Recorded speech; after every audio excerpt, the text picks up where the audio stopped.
Okay, I changed the encoder settings for the stream, so I'm hoping that'll fix the frame issues. There is one thing I'm a little worried about, but we can deal with that later, I guess. So I'll just go ahead and continue here. If I were to draw a conceptual diagram, the only difference now is that Woolleap is acting as a middleman between us, but it changes quite a lot. The biggest change of them all is the fact that Woolleap is accumulating the raw data of the world Yanagi is building up. If we develop the data from her dreamscape even further, maybe it could help to solve the problems that the professor's lab is facing right now.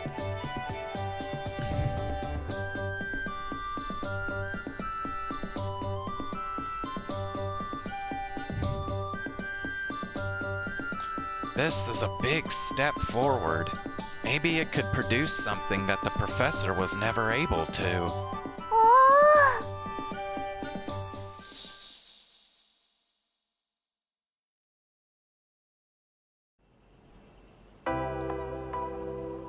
Izumo, project the data from that session onto the monitor. モニタリングします。 Izumo broadcasts her data to the terminal in my hand. It's a record of our sensory information while in the dreamscape. Woolleap is equipped with the sensory feedback manipulation app provided by the professor, and he's able to transfer data back to Izumo. The information displayed shows a staggering amount of detailed information compared to the biomonitoring function that Izumo's equipped with.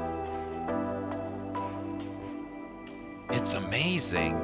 We can see exactly which actions stimulate which parts of the brain. It's literally all here. 進みそう?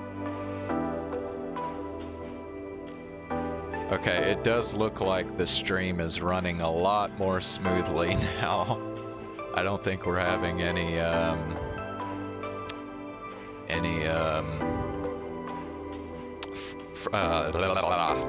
frame drops now.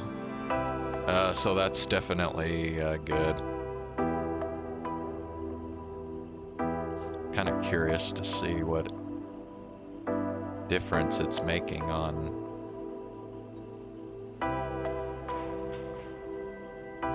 Task Manager.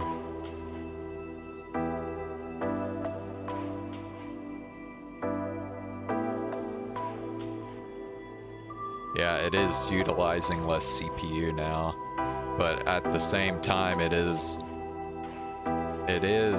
nearly maxing out my GPU now. So there's that.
Yeah, At the very least, it's a huge step in the right direction.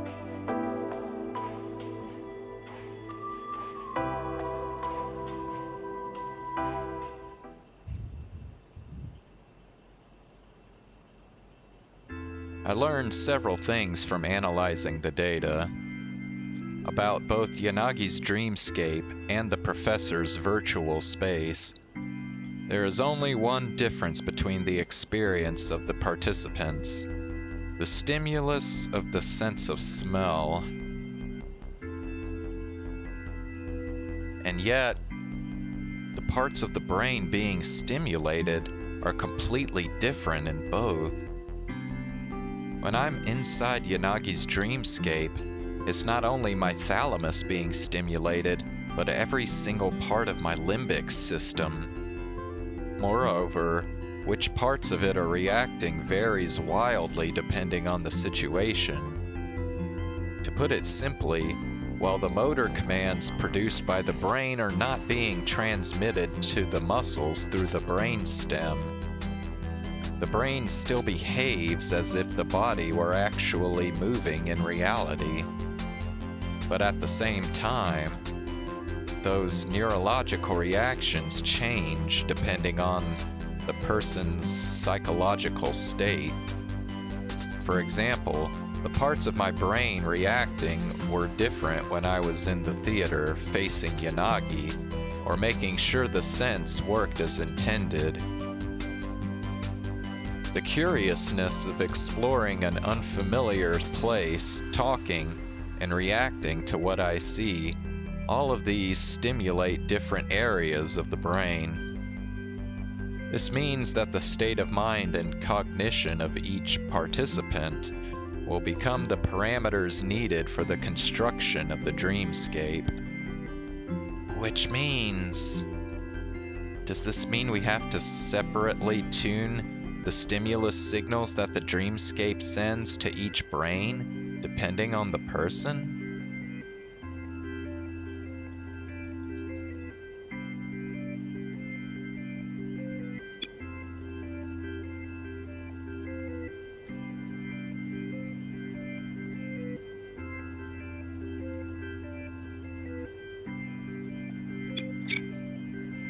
That can't be. It would take several lifetimes to do such a thing on a large scale. If more participants are added to the mix, communication between them will also occur. Not to mention states of semi-communication, in which a person reaches towards another and waits for an answer. The depth of human interaction is not a mere binary concept. It's something that's always in flux.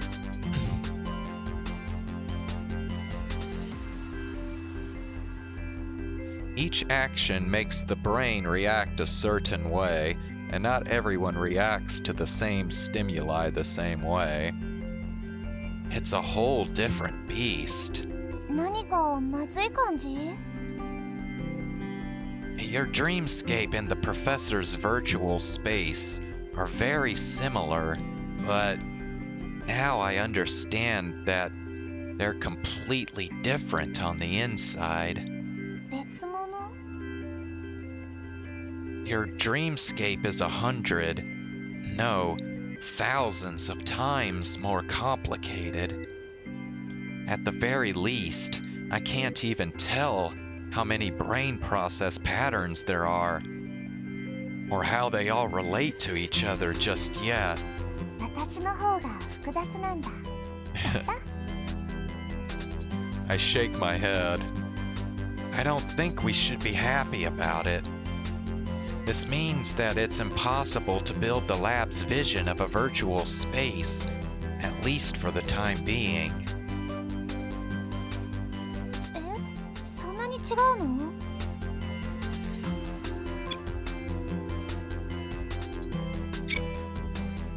I nod, my eyes still scanning the information feed on the monitor. どうするの? 何か私にできることある? Of course, you can help a lot. Since we're dealing with this degree of complexity, we have no choice but to gather statistical data and emulate it. We'll accumulate the sensory data of our brains by experiencing a variety of places, experiences, and situations in the dreamscape. Once we have enough data, we can generate brain reaction signals based on statistical predictions. To put it simply, we'll need to collect enough data between the two of us to produce a Yanagi emulator, if you will. エミュレーター？ I'm just making a machine imitate the processes your brain performs when building this space. うん。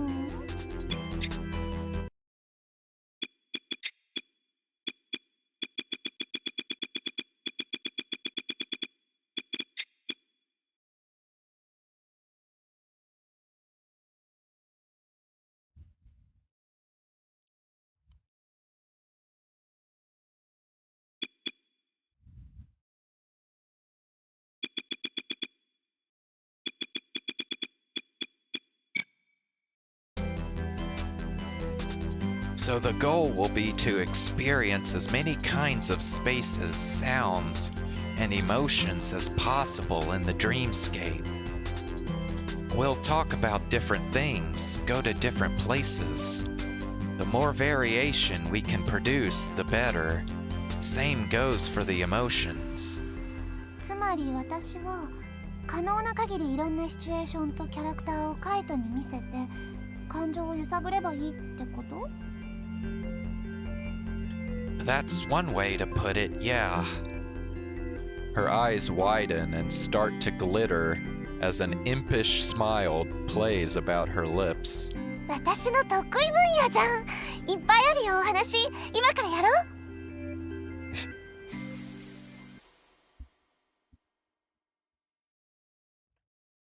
う。もももすまもももものうち。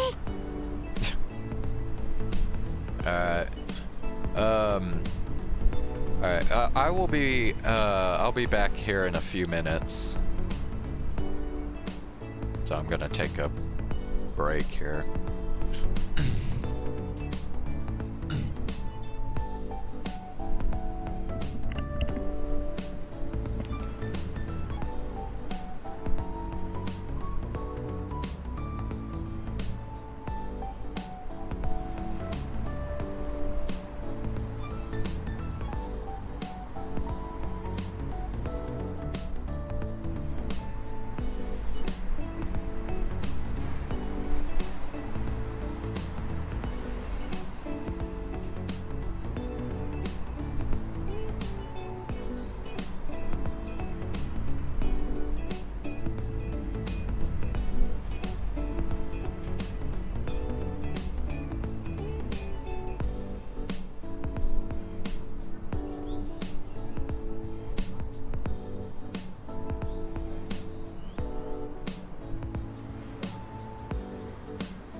Okay, I am back. Alright, so yeah, everything should be working fine now, Zane.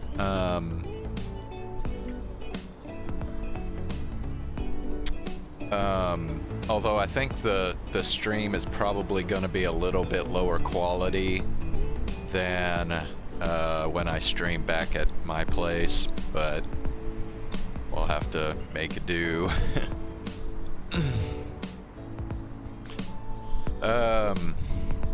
Anyway, were you okay when I was streaming earlier and it was frozen?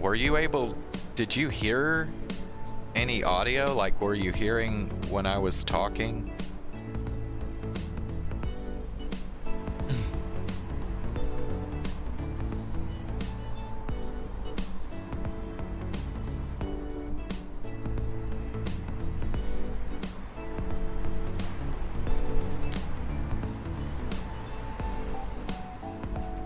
Going.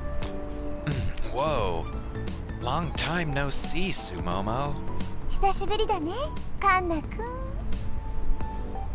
Okay, so you were able to hear me. Okay, because you weren't. I was like talking and you weren't replying, so I thought maybe you couldn't even hear me. But okay.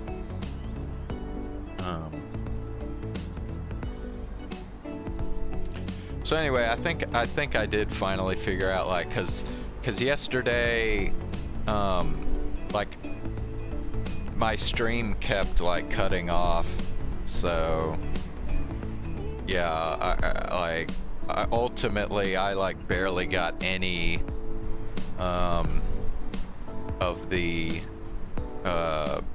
what I was doing actually out onto YouTube. I got like maybe a 4-minute clip of it left over, so alright, well, I think I'll continue this for a little longer, maybe like 10 minutes or something, and then I think I'm gonna go switch to just doing some chatting and talking about some stuff that I found on the internet that I'm interested in. I can't help but smile at the nostalgic sight. We're in Momonochi Sumomo and Ame Kana's summer love story. It's from the time when Yanagi and I started living together. It's the first story she ever completed, back when we were kids. Oh, that's interesting. So case number 3 was actually the first story that Yanagi ever wrote.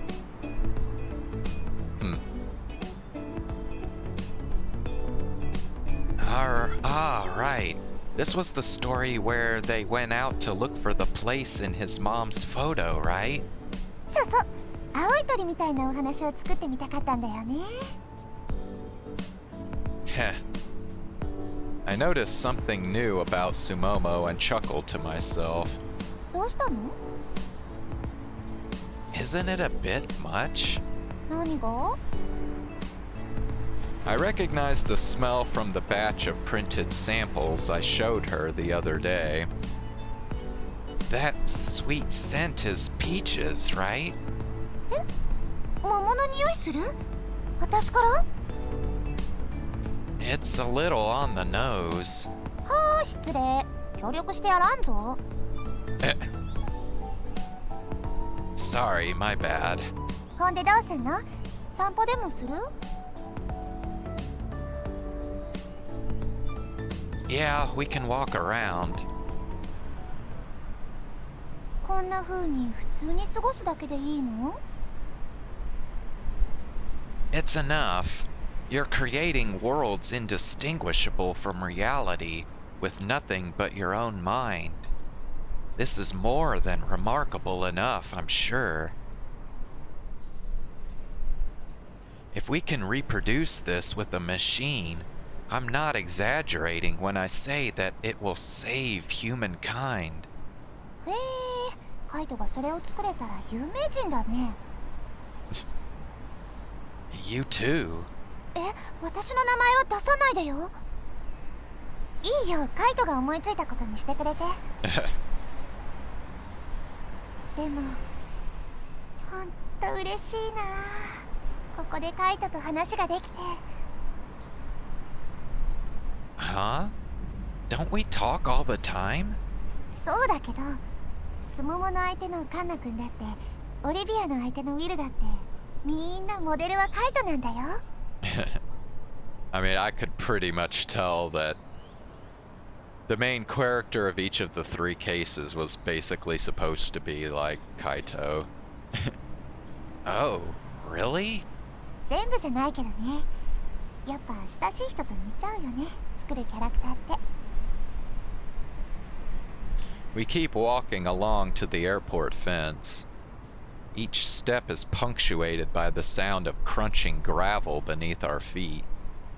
I look up at the blue sky, feeling the occasional soft, warm caress of the wind against my face. ねえねえ、次はまたイギリスにしていい？超いいこと思いついたの。ロミオとジュリエット、知ってるでしょ、カイト。Oh wait, isn't that where they just were, like before this?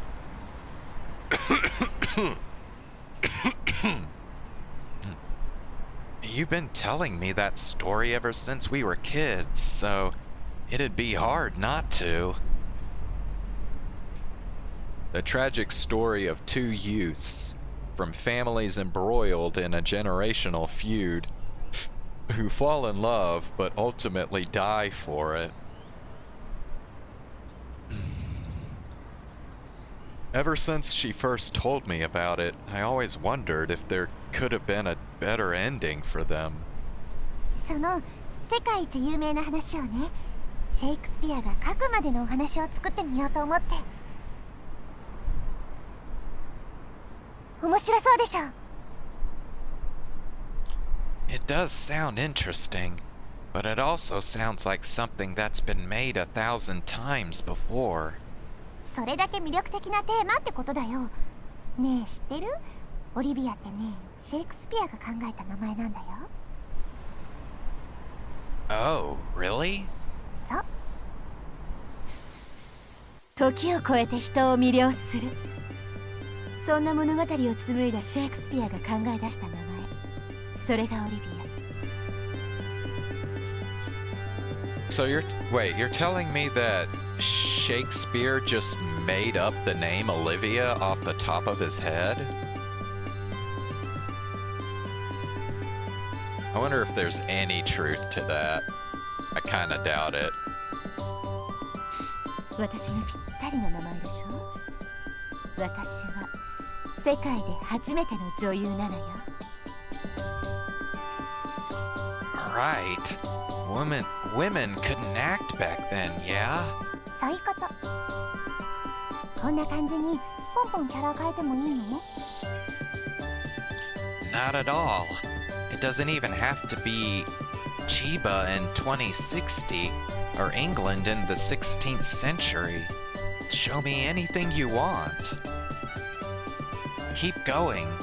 Show me something that'll jolt my brain good. 望むところよ。You have more characters than Sumomo and Olivia, right? いっぱいいるよ。女探偵のレベッカでしょ。それに剛腕女ハッカーはるか元宮っていうお話もある。あのね。Well, I think so far she has yet to expose Kaito to the world of case number 1, which is the one with what's his name? Is it Amashito or something like that? Amashito and Rin.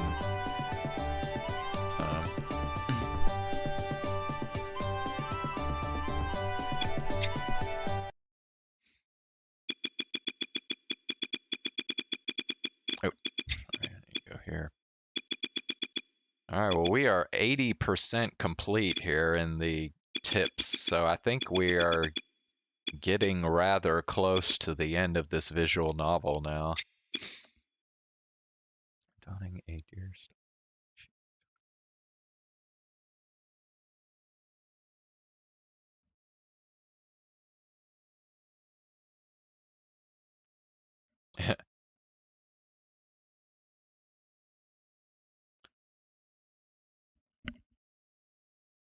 Mm.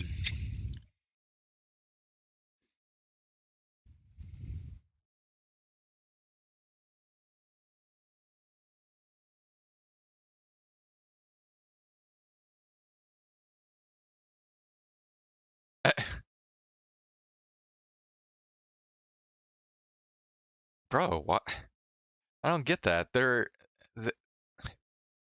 these two characters both have almost the same exact personality. Okay. Those don't sound very interesting, but she's really pumped up about them, so I guess I'll go along with it.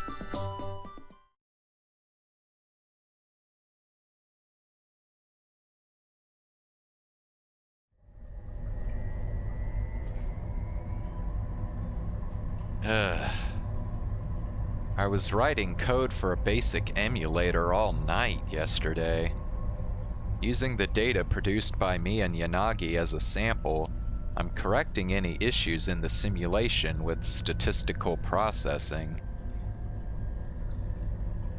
Thankfully, my memory comes in handy once more. I find and assess each difference between the virtual space and Yanagi's composite dreamscape, and attempt to close the gap with programming. It's only because of my perfect memory that I'm able to contrast what the feed shows me with the discrepancies in visual and auditory feedback that I experienced in the dreamscape. But no matter how good my memory is, I still only have as many hours in a day as anyone else. Needless to say, my sleep schedule is in shambles. Yo! I turn around at the sound of a familiar voice. Iruma is walking up to me. His expression is jovial as I remember it. Been a while. Genki? Well enough. Just a little sleep deprived.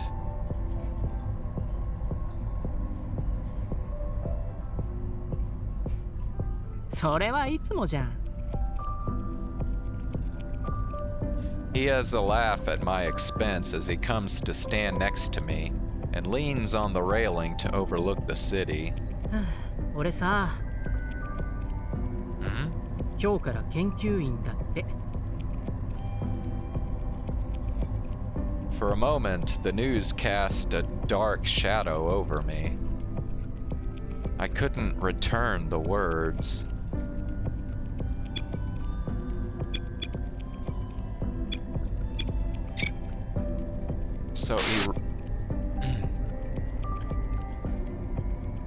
So Iruma's already a researcher, while I haven't achieved anything in Professor Asuma's lab. That's amazing. Congrats. いや、別に大したことしてないのよ。っていうか、やってることは助手以下？研究の全体像もわかんないまま、毎日指示された薬剤を測って小分けにしてるだけ。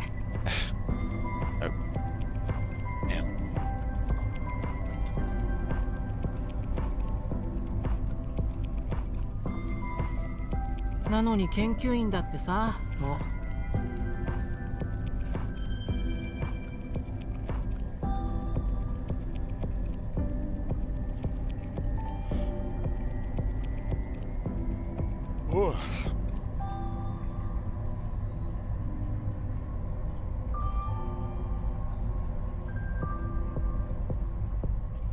They're doing important work over at Kano's lab, and you're part of that.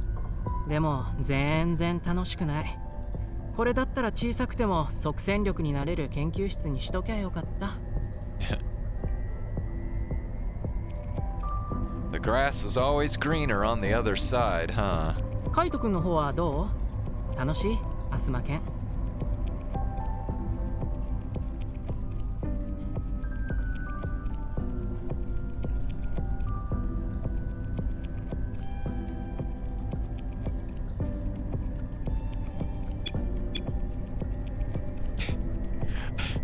I don't know, I just started thinking to myself that the context in which he used that saying, the grass is always greener on the other side, is quite different from the context in which I'm used to hearing that saying. Usually it's kind of meant more as like an optimistic thing, like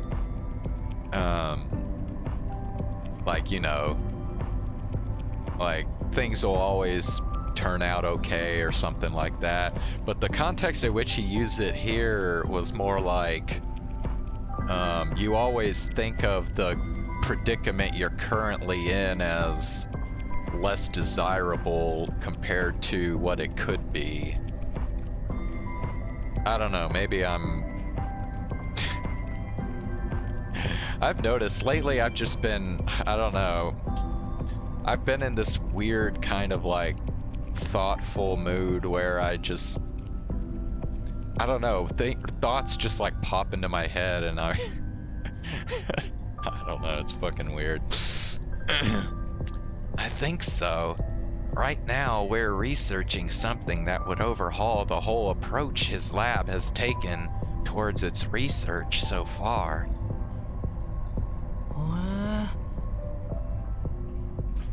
I suppose it is, but to be honest, I idly look out over the middle-side cityscape.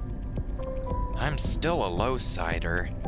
I'm happy to hear that you finally became a researcher. I mean, you were a mid-sider anyway, but you know what I mean. 何言ってんだよ。俺なんかより絶対カイト君のが優秀だよ。そんなのみんなわかってるよ。I don't think so. You get along with everyone, and I can't brighten up the mood like you can. Not in 1,000 years. I think big laboratories need people like you. Kano's lab is like a big family, right? I'm sure they appreciate someone who can talk to people. そう思うなら、カイト君が俺のこと引き抜いてくれよ。I turned to face Iruma, and I'm met with his placid smile. I realize immediately that he's not trying to mess with me. 焦んなくたってカイト君はさ、絶対自分の研究室を持つようになるんだから。You really think so? だってカイト君、工科コースにいた時から一人だけ雰囲気違ったもん。こういう人が何か面白い研究テーマ見つけて、自分の名前の研究室持つんだろうなって。俺、その日に自分の生き方変えようと思ったけどね。I never knew. Is that what you were thinking? ま、適材適所よ。頑張ってよ、カイト君。俺の分まで。それで、カイト犬ができるときは絶対最初に誘ってね。ほんで、いろんな研究室から優秀な人材スカウトしてあげるよ。人間的にできたやつね。It's good to know someone has my back. All right. If I ever get my own lab, I'll ask you to become my second in command. やったね。忘れんなよ。My memory's the only thing I have going for me. I promise I won't forget. We look up at the lens above us. The sun is still high in the sky. じゃあ、今日も薬剤測りに行くか。And time for me to bang my head against the wall a few times. I'll use this jealousy over seeing my peers climb up the ladder to see if I can get some work done. カイト君に火がつくなら研究員になった甲斐があったわ。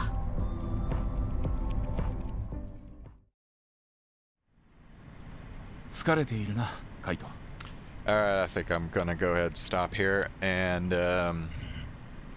yeah, we'll kind of get into more of a chatting mode.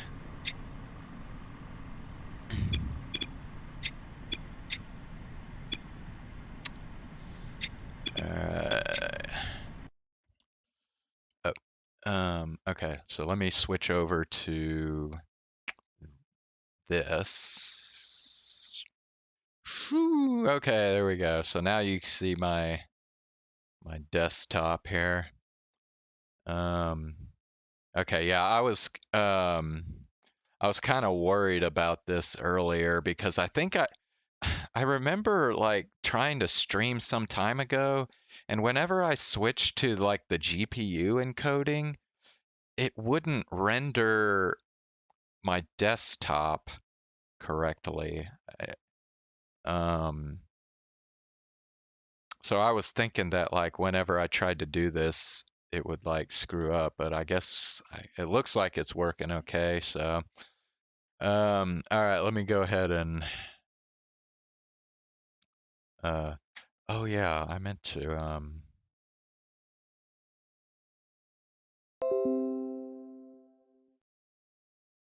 smaller, okay, whatever, I don't care.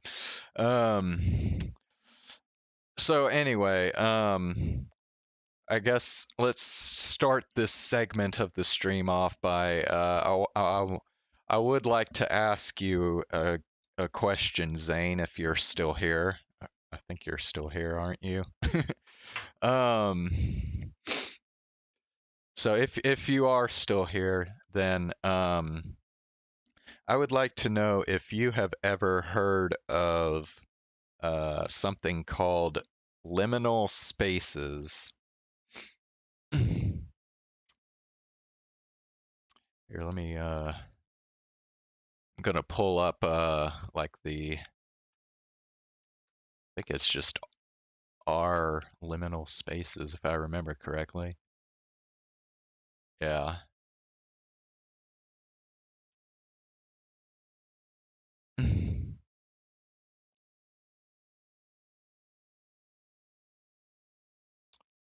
All right, so this is the subreddit for liminal spaces if you have never seen or heard of the concept. Okay.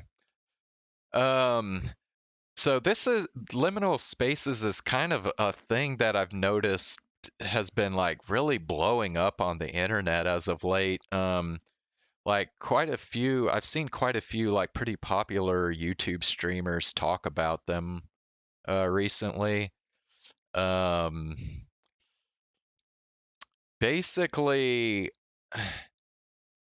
at least in the context of this subreddit of liminal spaces, people just like, well, they can be like pictures of stuff in real life, or sometimes they're also like picture like digitally modified pictures.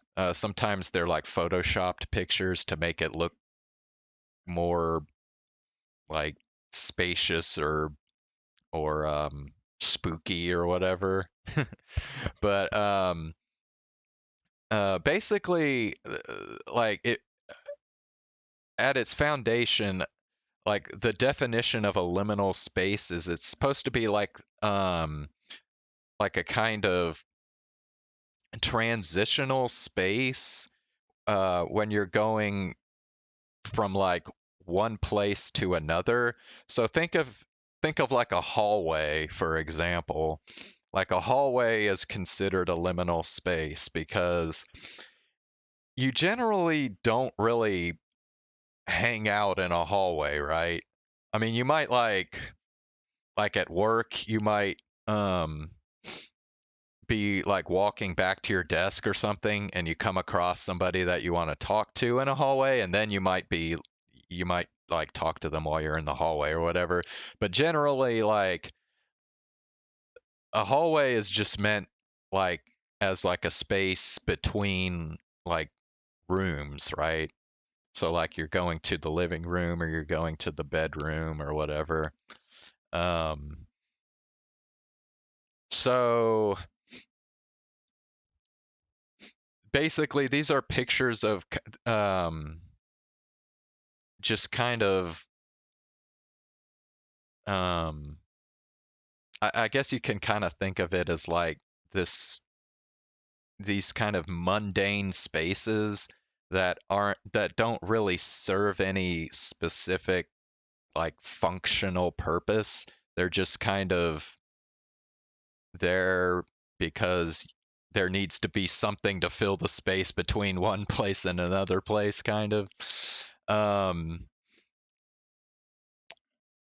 and these pictures are always like devoid of like life. So like you'll never see like a person standing in any of these spaces. They're always like just, inanimate objects basically. And this is going to be the part of it that's kind of hard to explain, but like generally these pictures are supposed to evoke like this sense of familiarity.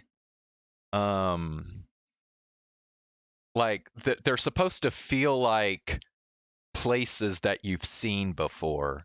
So like you almost get kind of like a nostalgic feeling when you look at some of these pictures. And actually probably the deepest I've gotten into the whole concept is like when somebody was explaining like how liminal spaces will vary depending on like the culture. So like probably a lot of the pictures that you'll see like on this subreddit are kind of more like spaces that you'll see here in the United States. So so some of these pictures may not necessarily appeal to you since you live in Britain. um, because they look more like places that you would see like in the United States. Um,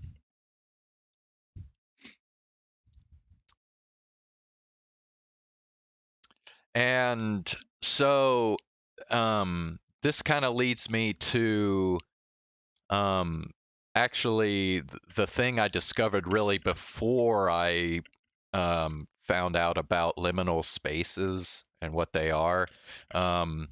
There's this. Here, let me pull up YouTube. Um, so there's this thing called the back rooms. Okay.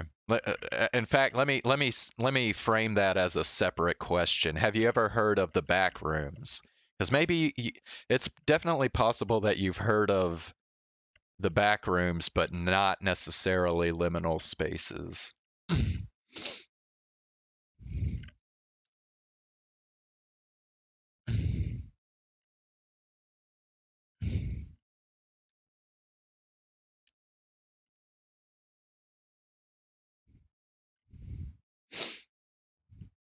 So basically, my whole introduction to this was the back rooms.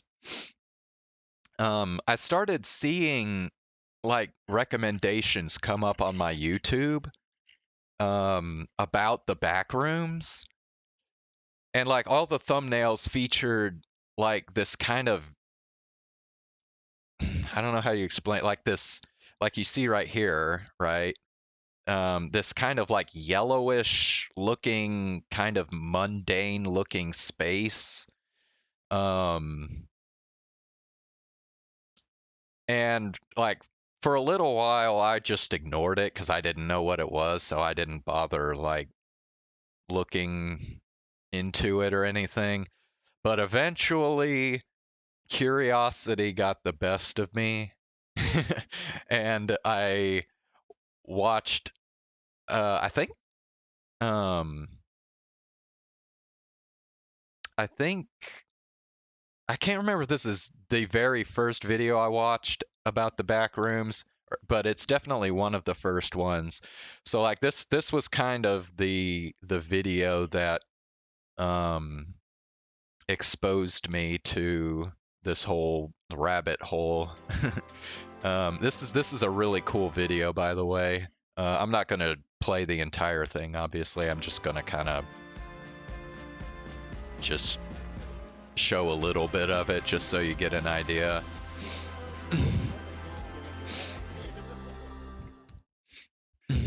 Breathe. Bad men are after us.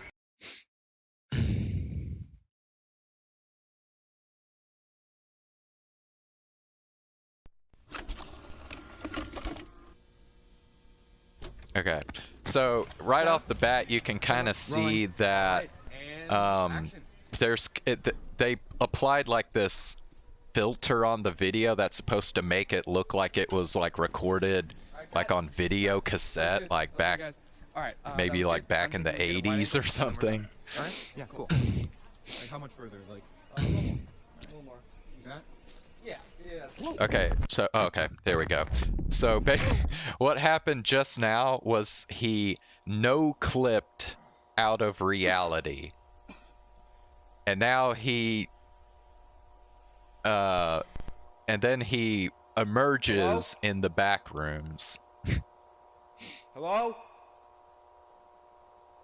So the back rooms is this really mundane place that stretches out. Nobody knows how large it is. It seemingly goes on forever. It's just nothing but these like rooms with this like yellowish tinted kind of wallpaper, and like this like kind of like I mean, it looks like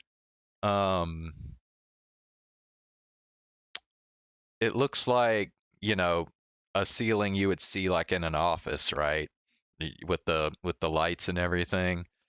And then the carpet basically is the same color as the wallpaper. So I mean, it yeah. Anyway, so basically the rest of the video is just him like walking around, just exploring this space, and that's pretty much all it is, right? It's just I mean, it's just endless, nothing but these yellow walls, yellowish carpet, and the office like ceiling.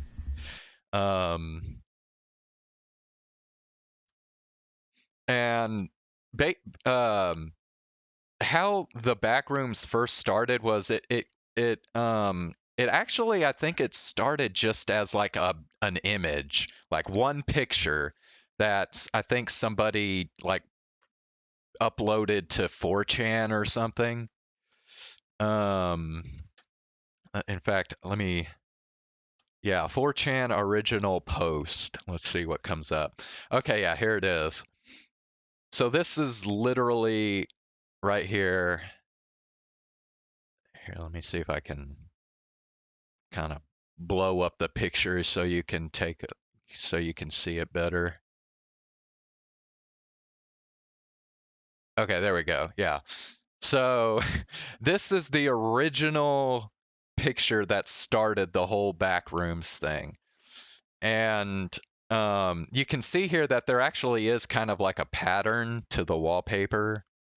But basically, like, everything kind of looks like just the same, like, kind of boring color, right?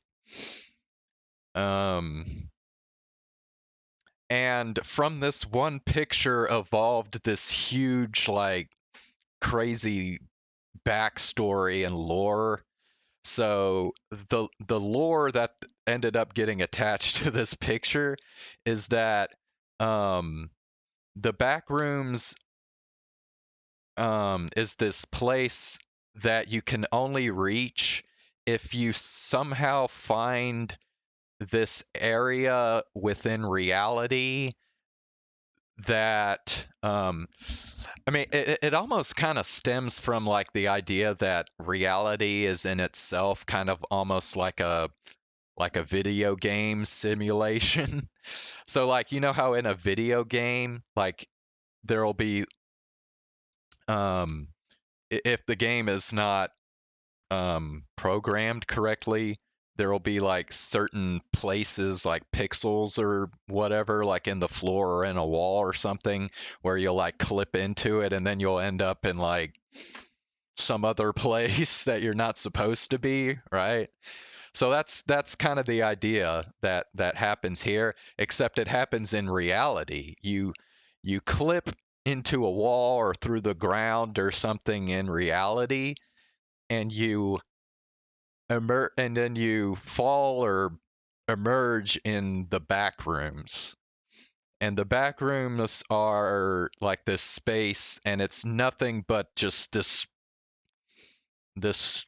what you see here, just stretched, yeah, like a glitch basically, yeah. Yeah, and it just stretches on forever. And if you wind up in the back rooms, odds are you're stuck there for life, because you basically have to find another glitch in the back rooms in order to return back to reality. So basically, once you clip into the back rooms, you're like stuck there. Probably by yourself, like, um, you know, yeah. So it got this like really spooky like backstory. Um, and actually, this you really should if pull up this video sometime and watch it. It's the Backrooms found footage from Kane Pixels. And there's like parts where he encounters like these really weird, like scary monster things. And yeah, it's pretty cool. Um, so yeah, this video kind of brought me into this rabbit hole of the back rooms, and then that extended to into liminal spaces. So the back rooms is like the most prominent, the most popular example on the internet right now of a liminal space. Because nothing in the back rooms serves any function, right? I mean, you can't like do anything here. There's no, I mean, there's no TV. There's no, I mean, there's not even like a pen. You can't even like write anything, right? It's just a space that's like devoid of anything. It's just walls that stretch on forever. So now that I've kind of introduced the concept of liminal spaces and the back rooms and all that, I'm gonna try and transition now to kind of a more like a more personal um uh, perspective. um because and this is the part where I don't know, I might like start rambling and shit, and because I'm not really sure um how to express this the best way, but um I feel like um uh, liminal spaces and the back rooms, like, did the dude find a way out? No, but the thing is, this channel has like an ongoing series right now.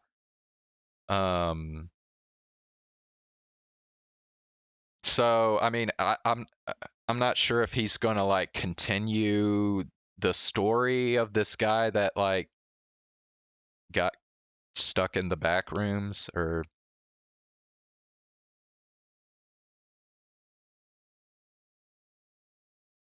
Actually, wait a sec. Hold on. Let me. Oh crap. Yeah, I'm just gonna play ads again. I've been everywhere, man. I've been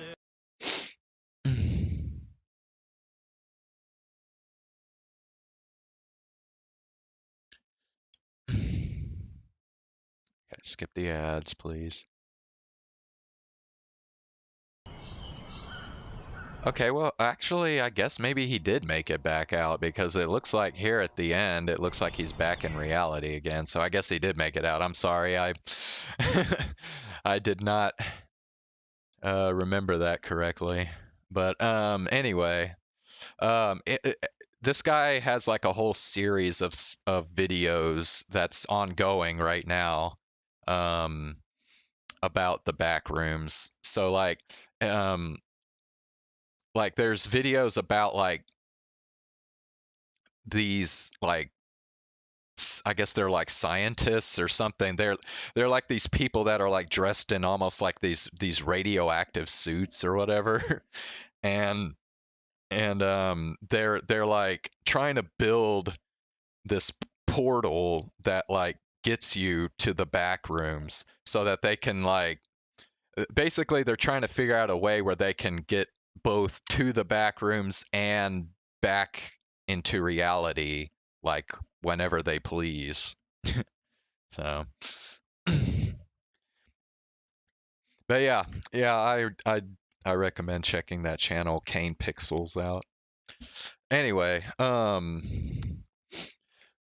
so there as far as liminal spaces go, I've kind of given some thought as to why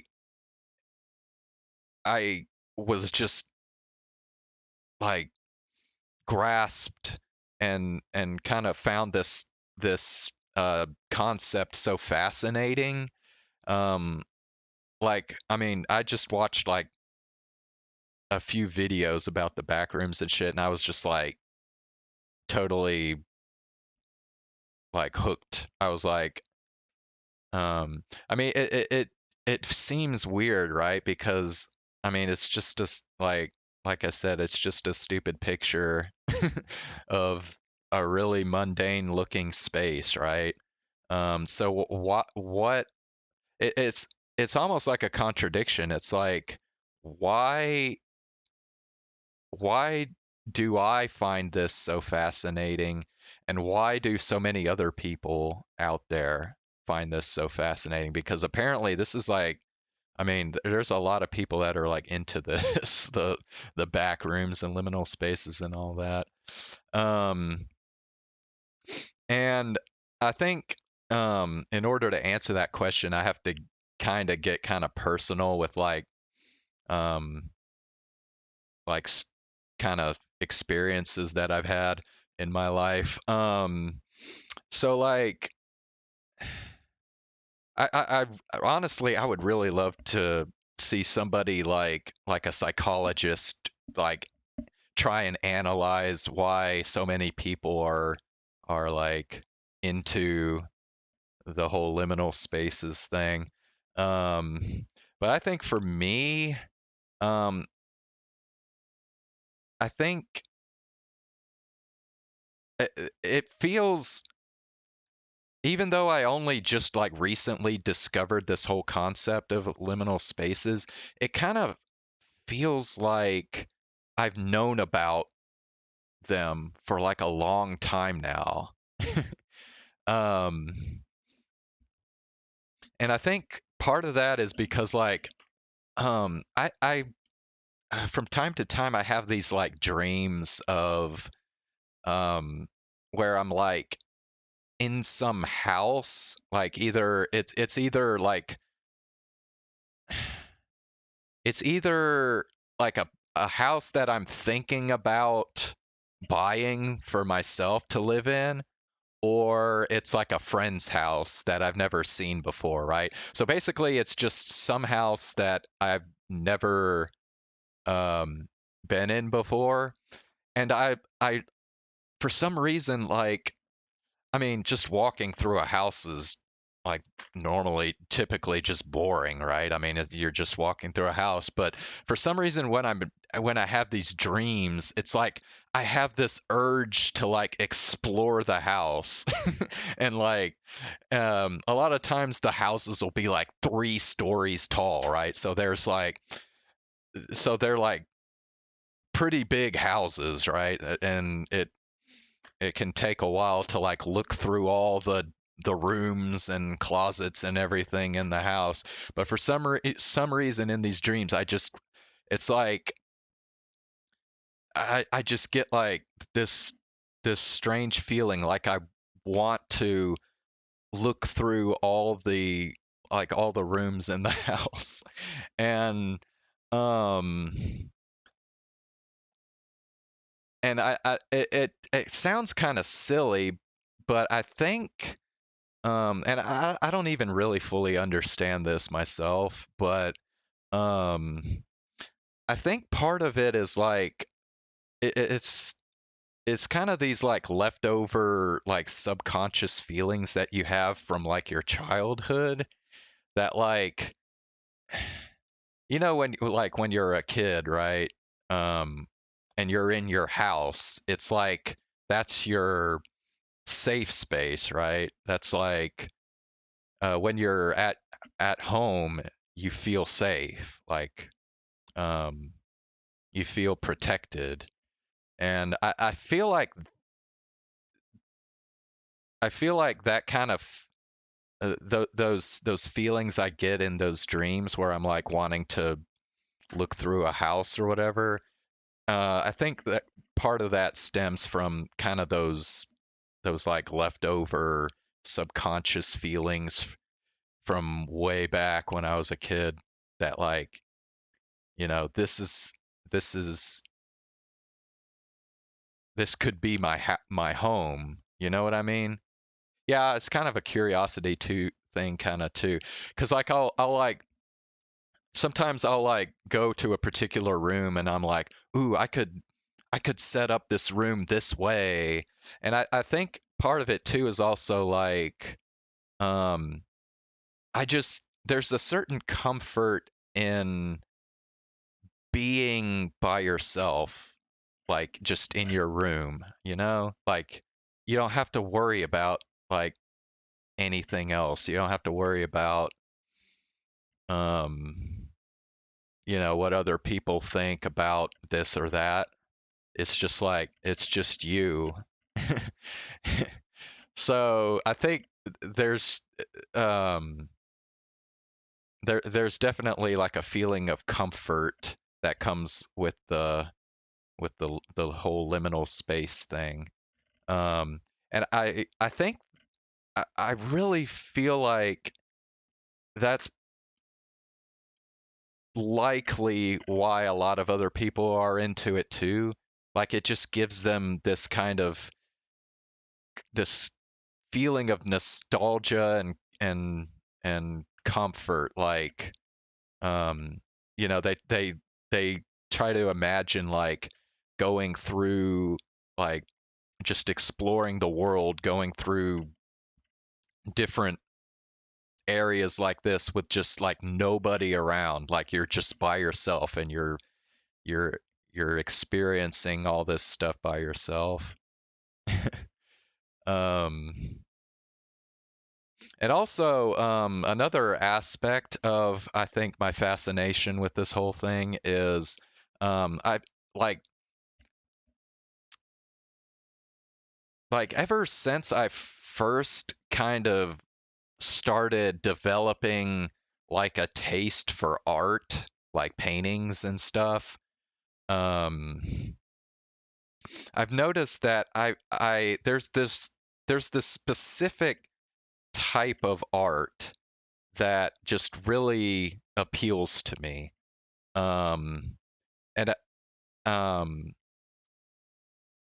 like the first example that I can think of, and for some reason this is always like just stuck out in my mind as like this kind of big moment in my life, even though when I explain it, it's probably going to sound pretty mundane.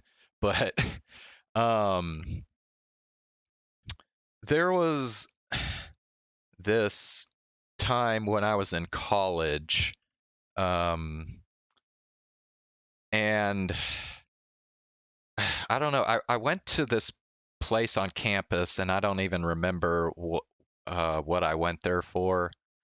Um, but I saw this art print on the wall in this room, and um, it just it struck me like no other like piece of art has ever struck me before. And part of it was kind of coincidental because it takes a little while to explain because there's several layers to it. But um, let me first just show you real quick the original um, painting that I'm talking about here. It's called oh God, why am I forgetting what the name of the painting is? Um, I think it's Edward Hopper. Nighthawks. That's the name of the painting. Nighthawks.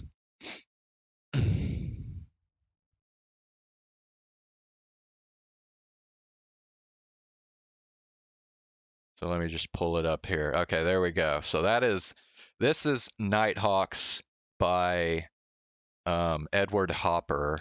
It's actually a pretty popular painting, at least in the United States. I actually, it probably isn't very popular outside of the United States. Like I imagine Europeans generally don't really know about this painting. Um, but what I saw on the wall that day back in college was actually not this painting, but it was a like a parody of this painting, and it was called Boulevard of Broken Dreams. Um, and I think it kind of struck me because there was this song by Green Day called Boulevard of Broken Dreams back then. Um, and I was like really into that fucking song. So I saw this picture, this parody, I guess, of a painting on the wall called Boulevard Broken Dreams, and I was just like, man, what a coincidence that this picture would be named after this song that's like just been running through my head all the time lately. And but it wasn't really just that. It wasn't just the fact that it was called Boulevard Broken Dreams. There was also just something about the picture, like because basically the parody, it looks like the building here and the street and everything all pretty much look the same. The main difference in the parody was that these people that you see here inside the building, they were replaced with like famous celebrities. So like I think like Marilyn Monroe was in there, and I forget, they were kind of older, like so celebrities from like back, you know, 50, 60 years ago, I guess. Or maybe even more than that. But yeah. So eventually, um, I kind of I looked the picture up. I was like, Boulevard of Broken Dreams picture, and then I that's when I found out that it was based on this original painting by Edward Hopper called Nighthawks. And ever since then, Nighthawks has been like my all-time like favorite work of art like ever. um and the reason I think this this painting appeals to me so much is because um it's to me it feels like the ultimate expression of loneliness. like this is a very somber, almost like melancholy painting, right? I mean, it looks like it's nighttime. I guess there's like maybe some street lights going out here. Um, but like basically there's nobody roaming the streets. It's empty. The only thing that's going on really is here inside this building. And even like this looks pretty barren, right? Like all there is just like this bar and the seats, and that's pretty much it, right? And then just, the drinks and stuff that are on the bar. And then you look at these people in the building, and like it doesn't look like they're interacting with each other at all, right? Like each person is looking in a different direction. um, and to me, I don't even know if this was Edward Hopper's intent when he made this painting, but to me it's like an expression that, like, even though people um congregate and socialize and all that stuff, in the end we're all really just our own people. We're all just lonely people trying to fend for ourselves in this world. And I could really like relate to that, just based on um, various things in my life, I guess. um, so so like ever since then, like there's other artwork that's kind of similar to this, and I just really into stuff like that. These kind of like this art that like depicts maybe like nighttime, and like somebody's just kind of off by themselves, just like minding their own business. Um, so like actually, gosh, I don't know if I'm going to be able to find um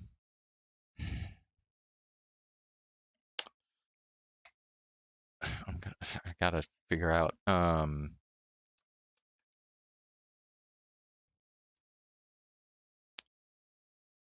no,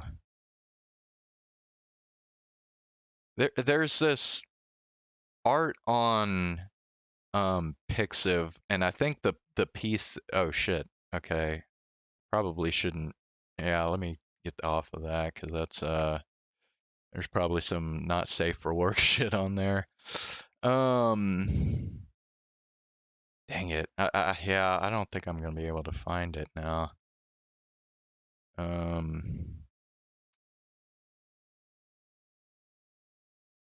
Actually, wait, let me do this.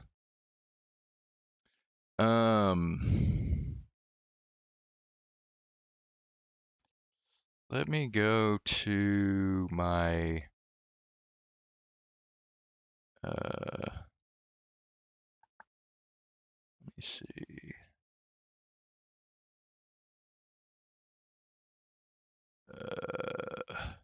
Let me go to my still waiting for the day my waifu becomes real page, because I think I actually posted this art on this page at one point, so I might be able to find it on here. So let me go here. Go to photos. Let me see if I can find it. Here we go. Yeah, this is it right here. So doesn't this picture right here, doesn't it kind of give off the same kind of vibe that like Nighthawks does? It's actually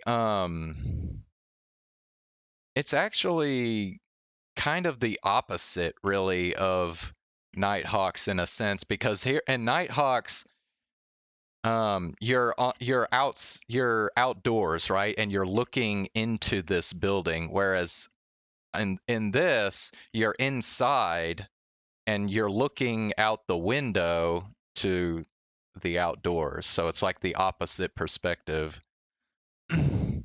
um, so like for some reason, like even though I mean obviously this is a pretty melancholy, depressing kind of picture. I mean, it's like nighttime and it's raining, and this girl looks like she's just sitting alone by herself in this restaurant that's looks like it's closed, right? Because the lights are off and like nobody else is there. So she's just sitting by herself in this restaurant that's closed. Um, yeah. Yeah, and you don't see any like I guess you can see like a couple cars out here, but you don't like see any other people or anything. And for some reason, that's the kind of art, the kind of picture that like just triggers that weird um that weird part of my brain. It's like it's this person that's by themselves and there's like this empty kind of vast um space beyond them, right?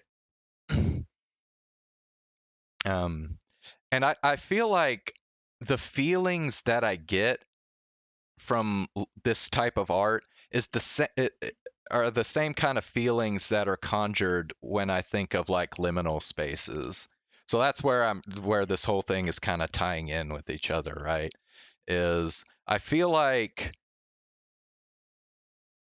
I think that's why I feel like I've known about liminal spaces for a long time now, even though I only just like recently found out about the concept, is that like I've already been fascinated with this kind of art that almost is like liminal spaces. I mean, because I mean, you could say this is definitely like a liminal space, right? Because you're just out on the street, and it's pretty barren. There's like nothing going on out on the street, um, and you're just kind of like this observer that's like looking into this little tiny world here in this building with people who don't even seem like they acknowledge that anybody else is there with them.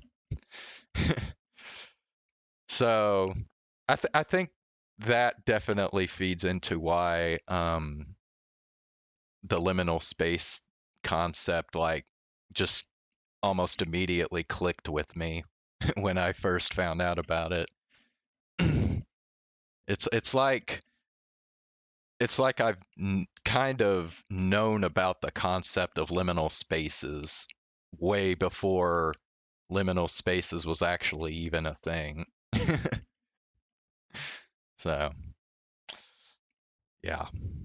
Okay, I think that's about pretty much what I wanted to say about that whole concept. I'm sorry if that was like more information than you were wanting to get from that, but it's just it feels like a really personal thing to me.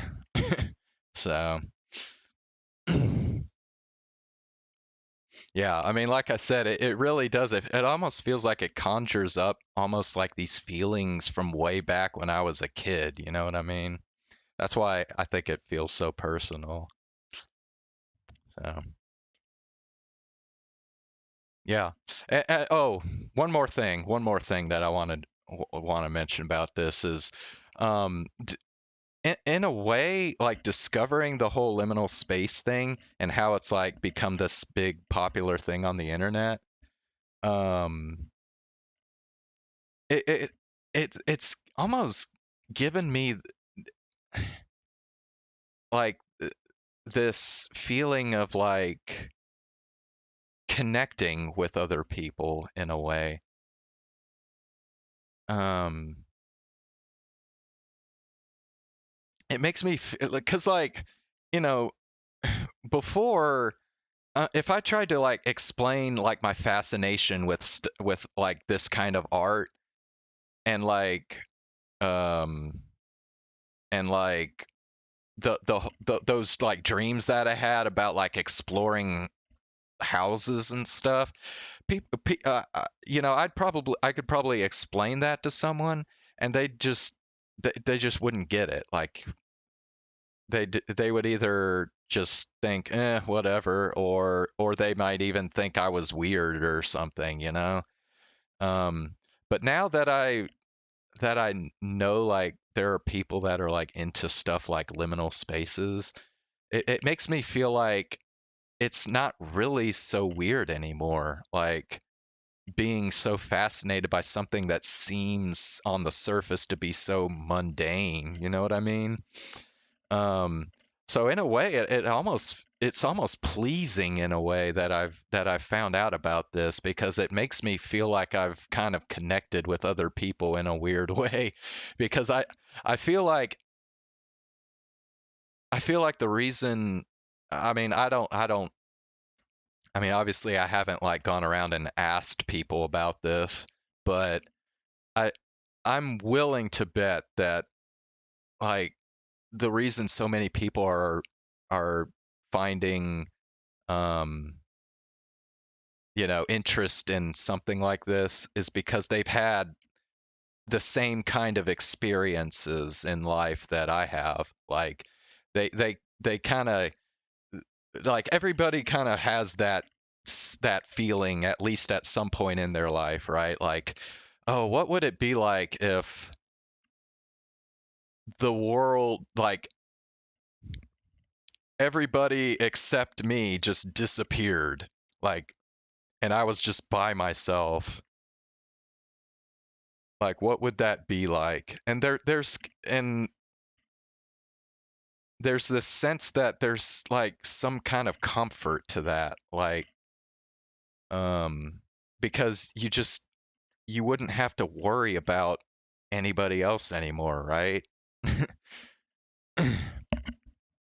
And I feel like a lot of people can probably relate to that. um so yeah, that's my my personal spiel about liminal spaces. I hope that was interesting. Because I actually really liked talking about it. It feels pretty good talk actually, because like I've never really talked about this kind of stuff to anybody before, so feels good. Yeah, yeah. Because like I said, I mean, it feels personal. It feels like a really personal thing in a way. So yeah. Okay. Well, anyway, so let's move on to I guess something a little less personal. um, oh, I wanted to, yeah. So I want to show you this VTuber video that I uh, found just recently. Actually, let me do this. Kanaru.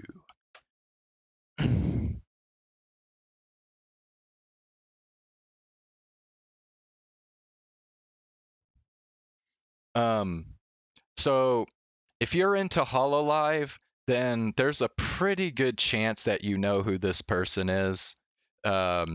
They're on YouTube. Their channel is Kanaru. I guess that's how you say it. Kanauru. Kanaru. Um, so this person like does all these like animations using like, well, various models of the VTubers, and this person does a lot of Hololive stuff, but it's not just Hololive. Like he does Niji Sanji too, and then even I think he's even done maybe a few things for like some indies. But if you've never seen anything Kanaru's done, You really should like go check out his channel. It's really cool. So in fact, um, his stuff has even been featured on like on HoloLive's content before. Like you can see right here on his banner, well, I don't know if it's going to be pretty small on your screen, I guess, but right here on the screen it says as seen on, and then it shows Hachima. So Hachima has featured Kanaru's videos on her streams before, and Kanaru actually animated the video for Myth or Treat. If you remember back at Halloween last year, they released Hololive English released that music video called Myth or Treat. That was animated by Kanaru. So I mean, he's almost basically become almost like an extension of Hololive almost. But yeah, I wanted to play this one specific video that he did 3 days ago. It's pretty funny. So here, let me pull it up real quick. And I'm gonna pause it about like midway through because there's this one part I want you to give me some feedback on here. Hold on. Let me full screen this shit. Okay. Yeah. All right.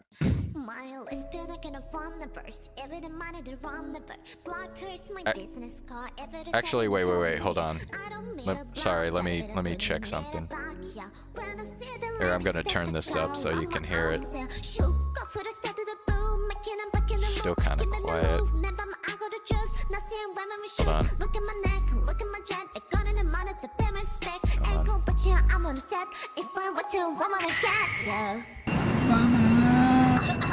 Okay, sorry. Yeah, that's too loud now. Okay, I wanted to make sure you could hear it. So let me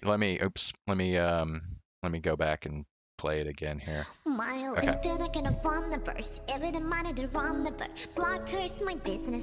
Bro, come on, computer. Damn. Okay.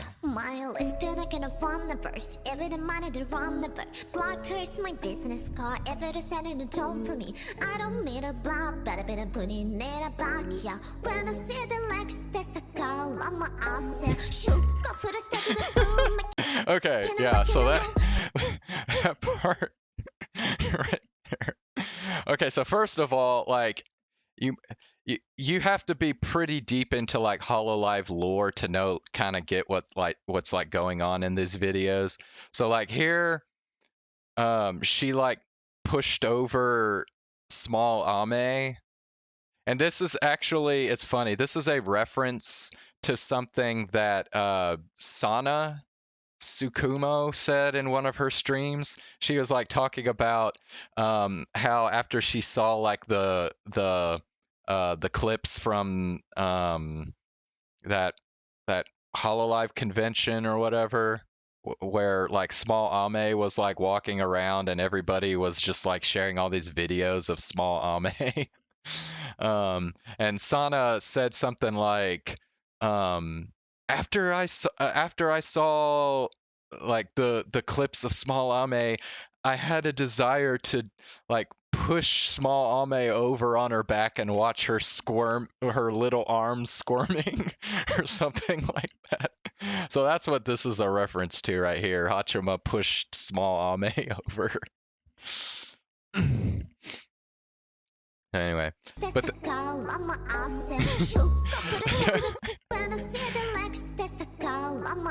what does it sound like she's saying right there to you? Because like they put subtitles, so she's actually saying they stacked up like my ass, but it sounds to me like she's saying something much more dirty than that. Listen to it one more time and tell me what you think it sounds like she's saying.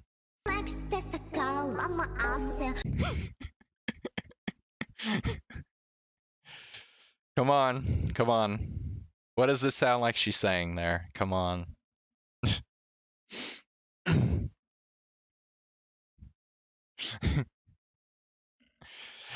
Dude, does it not sound like she's saying...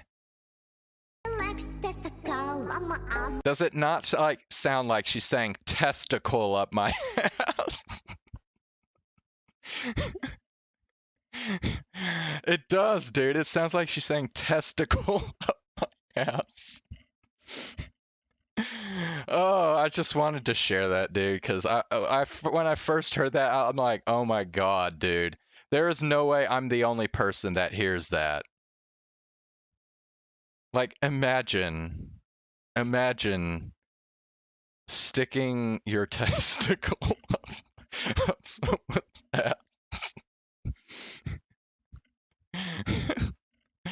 I promise you it's been done before. Some fucking degenerate out there has done it before.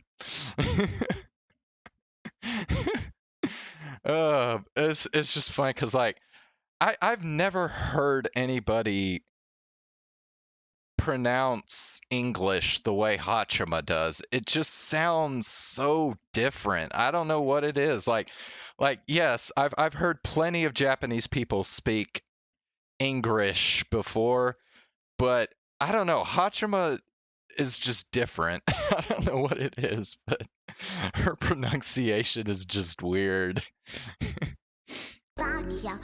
When you see them Rex testicle up my ass.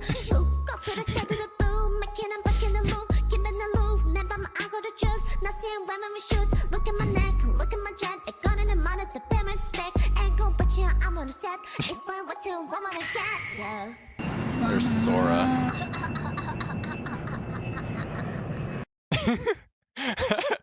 Yeah, I mean, it's just weird. Like, his videos have a lot of like weird humor like that. Like just random kind of things. Like the video ends with like LaPlus just laughing, watching Yago get like shot up into the sky or something weird like that.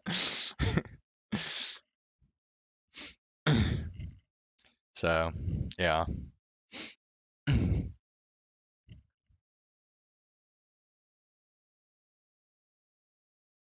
Yeah. Okay, also, oh god. Oh wait, shit, I just realized oh no, I clicked off of it. Fuck. What did I do? I closed. Ah, shit. Okay, well, I'm gonna have to try and find it again now. Okay, so I just found this thing. I just found this thing today, literally today. And there's like this guy that like posts videos on Instagram. And I'm sorry, we're switching gears now from VTubers to like sports stuff now. So there's this guy on Instagram that has posted like clips of sports stuff, and he'll like commentate, and he has the sports commentator voice down pat, dude. I mean, he sounds like an actual like sports commentator or announcer or whatever, but he says like the most hilarious shit. Like I just watched a couple clips of it and I'm like, oh my god, I have to save this for this stream because I want to react to it in real time, like, so I don't want to like spoil myself, right? But oh god, now I can't remember what his freaking name was. Shit. And I think I closed it. So now crap. Hold on. I'm going to have to hold on. I'm going to have to hide my desktop real quick cuz I'm going to search through my history. So, hold on one sec. Oh, hold on. Is my chat box? No, it should be showing up there. Is my chat not showing up on the thing there? Whatever. Anyway, let me pull up my history real quick.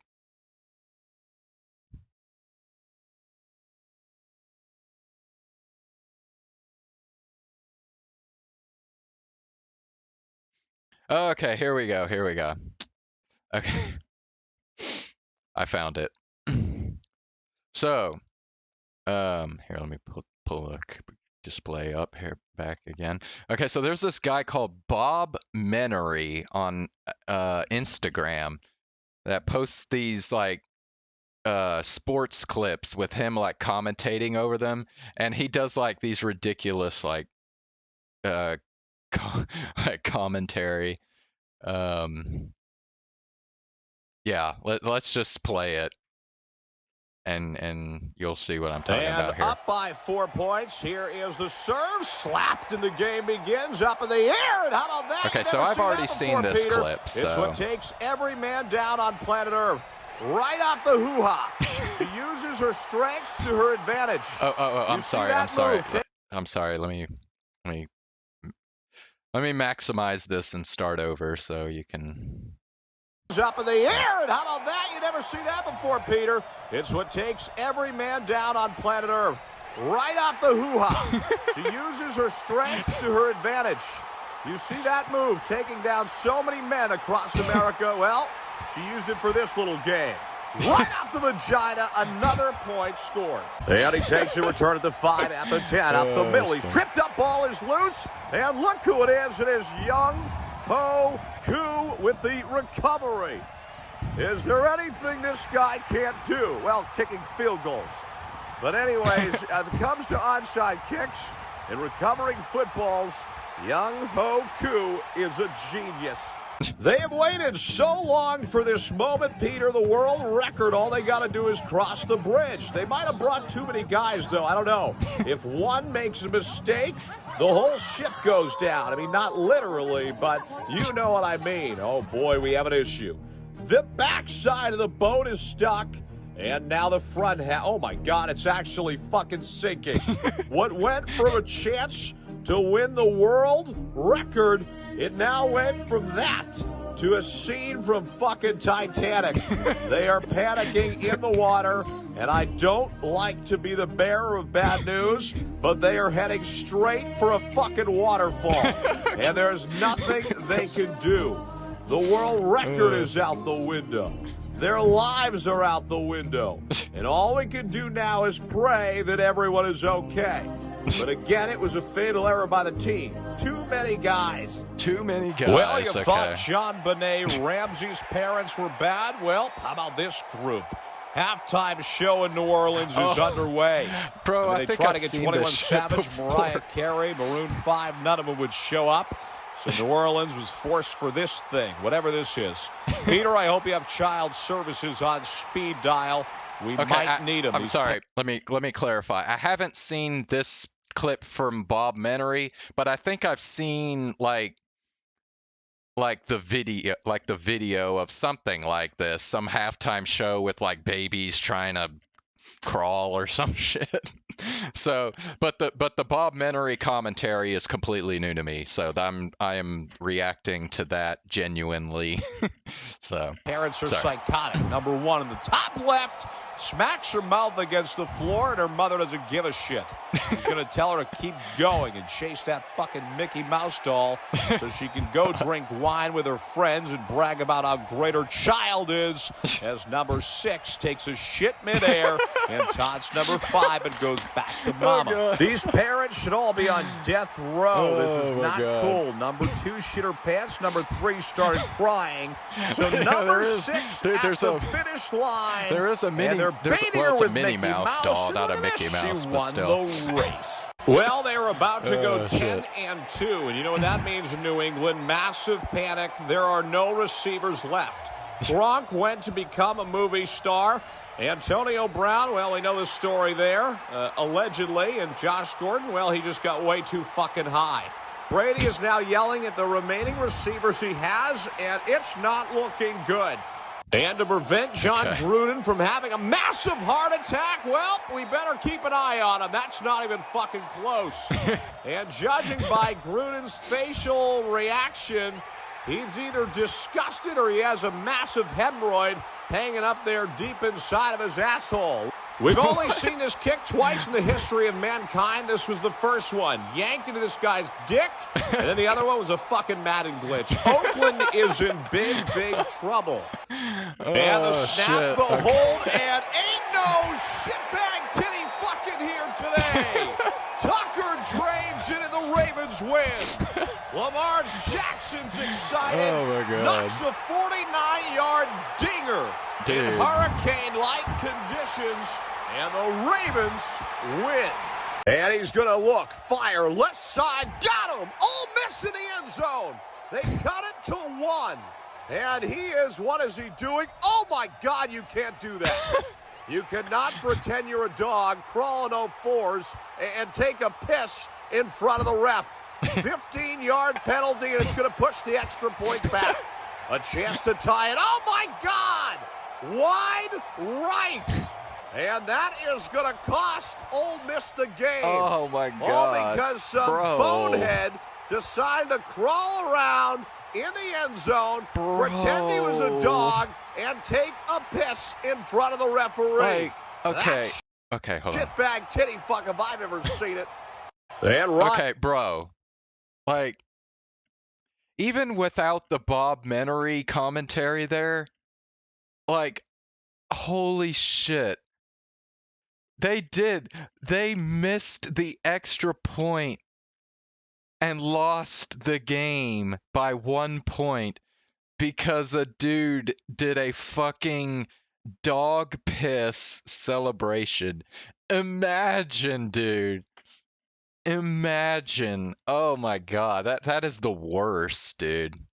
That is the worst way you could you could lose a game. Holy crap, man. That's just bad.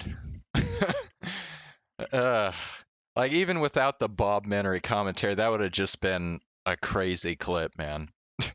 Ryan drops back, looking, cross the middle, deflected, intercepted by another fat guy. What's going on? Oh, my God! And he tosses him on the ground like a little bitch. Wow. Obviously, Matt Ryan channeling his inner Young-Ho Koo. The kicker, it's rubbing off on everybody. Look at the replay. Picked off, chasing him is Ryan. He's like, what the fuck are you doing? Tosses him out of the club. Whoa. Oh, God. Dude, I'm telling you, man, I have happened upon a gold mine here, man. This is fucking hilarious, man.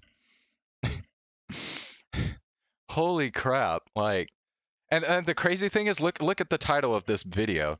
Part 41. There are 41 freaking videos of this shit, dude. Like, I could be here all fucking night playing this shit. Oh, God. Oh. Holy crap, man. No, there's one. Okay, hold on. I gotta find. There's this other clip that I saw that's just fucking hilarious. Let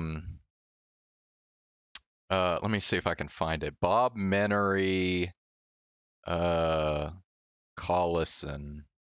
Darren Collison. I think this should be the right clip here. Yeah, what, dude, this is hilarious, man. Watch this shit. Oh, hold on. Oh, wait. Oh, don't tell me it's not gonna let me full screen this shit. Damn it, YouTube. Come on.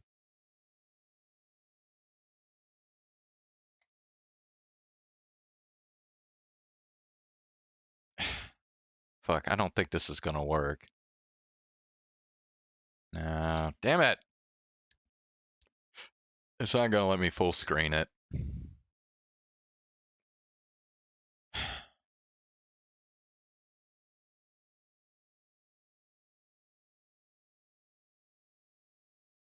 Okay, I don't know. Maybe it's in here somewhere. I don't know. Beating Tennessee early. Let me see if I can find it in this video.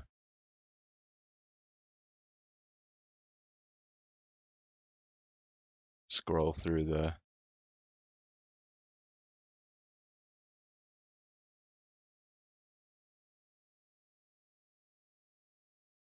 No, that's not it.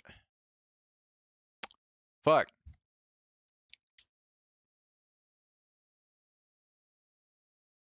Top 10 funniest Bob Menery videos. Okay, let me. It might be in here. The 8-piece tenders meal doesn't make the world go round, but it does make dinner time a whole lot more agreeable. I don't know why I got closed caption on. What the hell?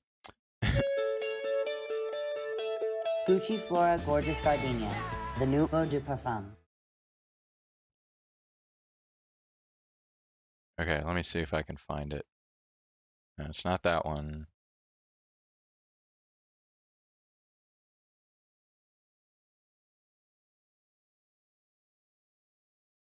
Wait, is this it? Anyway, Chicago with the ball. Corner. Nah, I don't think that's it.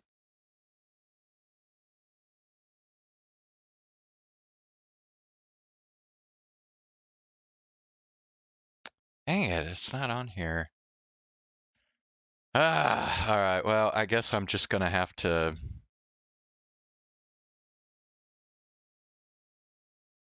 play it like this, and hopefully you can see it well enough. I'm sorry if it's small, but it won't let me And full Collison screen. drives in. Where the fuck are you going? Wow!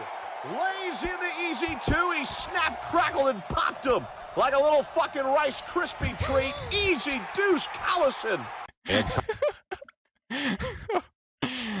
Oh, this dude is fucking hilarious, man. Snap, crackled, and popped him. Okay, yeah, let's just do this one. We'll go through this one.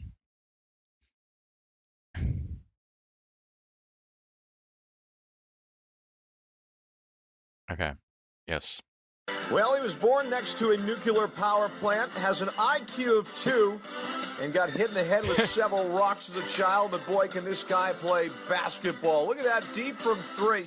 He's not the smartest player in the NBA, as you can tell here. He goes to the bench and he has no idea what the fuck is going on. But boy, oh boy, has he been a threat so far on the defensive end. Check out this clip. From the other side of the court, he comes over and sends that ball in the stands. Once again, Those arms, he also dude. can skate on the Holy fucking shit. court as well. Well, folks, welcome to the championship of kicking baseball bats. Meet Master Magasaki. This man will absolutely kick the shit out of you, especially if you fuck his girlfriend. And funny story is, Peter, who I cannot find, and he's hiding. Actually, I see him right now. Peter, we can all see you. He actually fucked Mr. Miyagi's girlfriend last night in the hotel room, and now it's going to be fun to watch because he is going to get his ass kicked like this baseball bat. So, Peter, I wish you the best of luck, because when you fuck with Mr. Miyagi or any Asian guy, because anytime I turn on the internet, you see them breaking things with their foot or their arm or their fucking forehead. Okay. I just want to wish my color bordering on racist. racist. It seems like he's lining up a special move. He just pointed to you and Yeah, he said, "This is what I'm gonna do to you, motherfucker!" And he breaks the bat. Wow, it's Miyagi. Well, they've been going back and forth all night long. Spinning elbow to the Adam's apple. Holy fuck! That was scary. Look at this. Spin, boom, Adam's apple permanently dislodged. Dead. Dead on arrival. Fuck, folks, we have a fan who is running on the field as we speak. And the question is, what is that tiny thing attached to his hip? Oh, my God, that is actually his penis. I didn't think it was possible to have that small of a dick. Aaron, what are your thoughts? Back to you. Aaron, back to you. Aaron, comment on the call. Well, guarding LeBron, it's so easy, but a caveman can do it. Lopez guards LeBron, who drives in and, oh, fuck me. Wow, he misses the easy slam dunk. Cleveland still has the ball, though. Kick over to the corner to Love for 3, and no good. Wow, you don't see that often, folks. LeBron James missing a dunk like that. Anyway, Chicago with the ball. Corner to Markkanen, who drives in, and yo! We expected that one. He's white, obviously. Well, he just needs to punt this ball 1 yard, and they win the state title. I hate to say it, but this guy's kind of racist. Like, bro.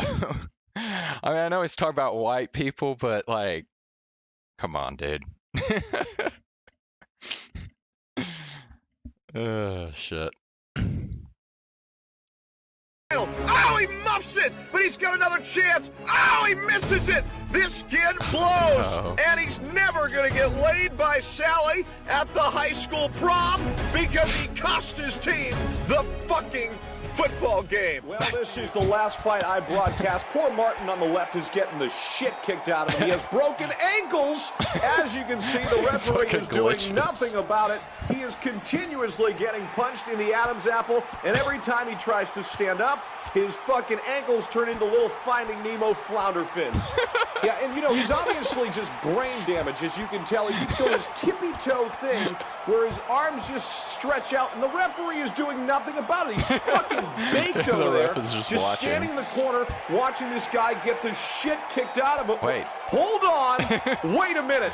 We have a little bit of second life. His fucking ankles are way more broken than they were before, but he's got a little... Oh, wait a minute. Back to the tip. No, he's back in again. This is the hardest fight to ever announce because I have no idea what is going on right now. This is incredible. Their fucking arms are locked now. He has dreamed about this his whole life.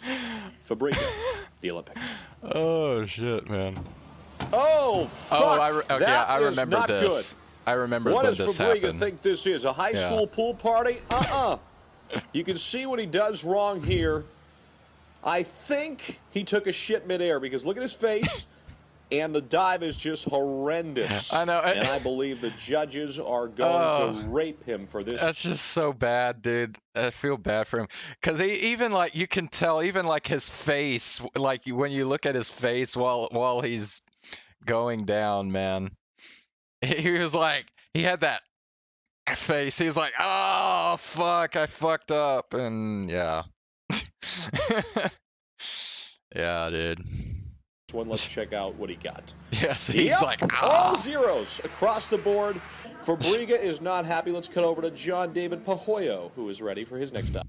Well, ladies and gentlemen, I remember when that me happened, dude. I remember watching the news covering it. That when he did that. I'm Bob Mallory alongside of me, Peter. You know, we'd rather be doing the NBA, the NFL, but they won't hire us, so here we are at the championship of Horny Bullfuck. It's the most amazing game you'll ever see. Horny bull. And just like that, let the game begin. Release the Horny Bull. This is one pissed off Horny Bull, Peter. They just shoved a metal rod up its ass just to get this thing fired up enough to light up all these pussies who, yep, there's 9 of them that just fell in the water. Dude. Here's one that almost made... Hold on. The timing of that was fucking perfect. Oh, shit. Because, like... Go back and show that again. I'm Bob Mallory. The timing of when he said these pussies was perfect because everybody just jumped into the water right as he said it. Peter. You know, we'd rather be doing the NBA, the NFL, but they won't hire us. So here we are at the championship of. Hold on. And just like that, bull. This rod up its ass just to get this thing fired up enough to light up all these pussies who, yep, there's 9 of them that just fell in the water. Here's one that almost makes it, but now he's eliminated from the game. Now, once again, folks, our camera technology here, we are a very broke network. We don't have... Oh, wait a minute! Holy fuck! That bull is ass-raping that white boy. You can see the horn going up his ass, and luckily, he makes it out. But I'll tell you what, Peter, that was pretty close, huh? Peter actually is about to jump in the ring because he just did blow. Isn't that funny? Gentlemen, I'll be right back. Kyrie said he needed to talk to me, and he's been acting really strange lately. I'll be back to stare at the wall with you in a second. Dun-dun-dun-dun-dun. Kyrie, I have a... Holy fuck! Kyrie, what are you doing? Why are you taking it in the ass from this dude on the couch? And why are your legs combined in a weird way? I'm getting out of here. Question about Berlin. What were you involved in, okay. Cassie? I'm an asset for the CIA. That's funny, dude. I think that was the end of the video, wasn't it?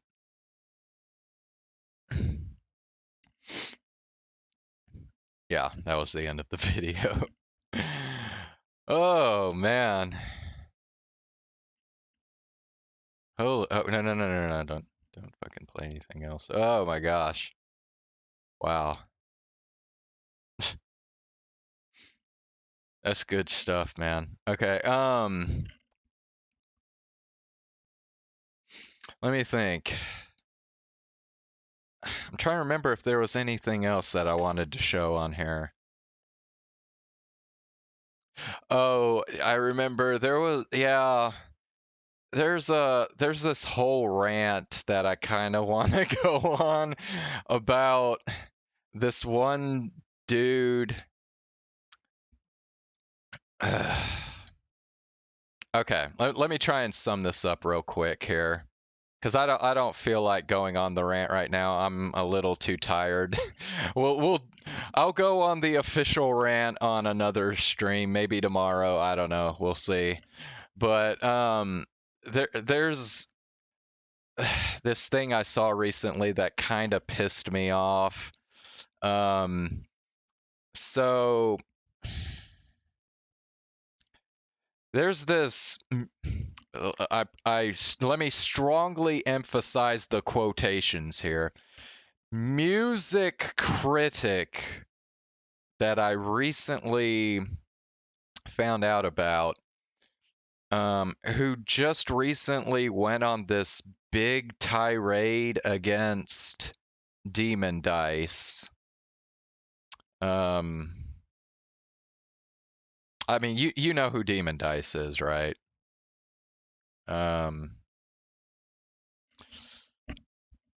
So he didn't. I don't think he ever actually got into like Maury Calliope's discography. But he went all into like Demon Dice's discography and just like totally shitted on Demon Dice. And I mean, I'll just say right now, like, I'm not like, you know, a huge fan of Maury Calliope / Demon Dice's music. But oh my god, this guy, the reasons that he was coming up with for criticizing Demon Dice's music and saying that her music sucked were just complete bullshit, dude.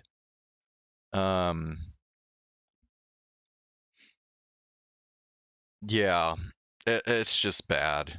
I want to go on a full-blown rant about it and show you like this dude, but I'll save it for another video. Oh, I'm not gonna go into that tonight.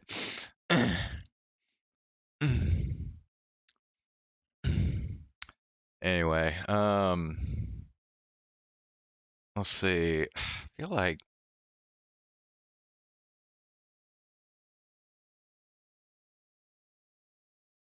oh yeah, also there's another thing that I want to do on some stream later on too. I can't do it tonight because I want to do it in VR. But I actually, and this ties in with the back room thing that yeah, Demon Dice is Calliope. Anyway, this ties in with the back rooms thing that I was just talking about earlier.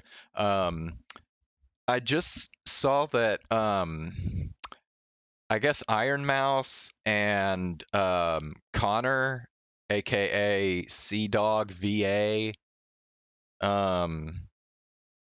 apparently they had a stream recently where they like hung out with each other in VR chat, and they went to this world in VR chat that was modeled after the back rooms. So it's like the back rooms world in VR chat.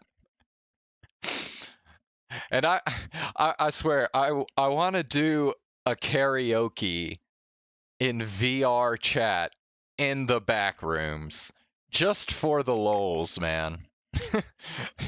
and I'm trying to think what kind of music I want to do for the like what would be the most fitting like music for me to sing in the back rooms. Probably something scary. Like, I don't know. I don't know. I'll have to brainstorm some more and think about what I want to do there.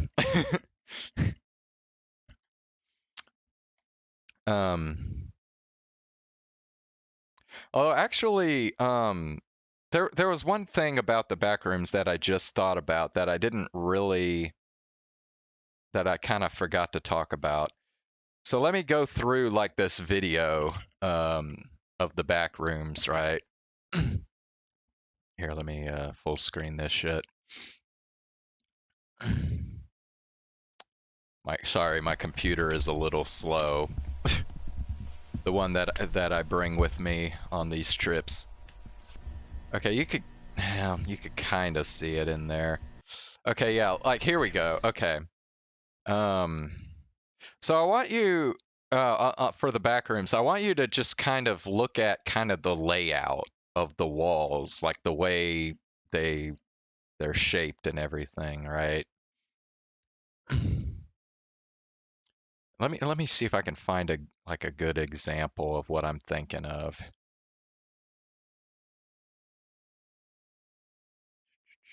I gotta find.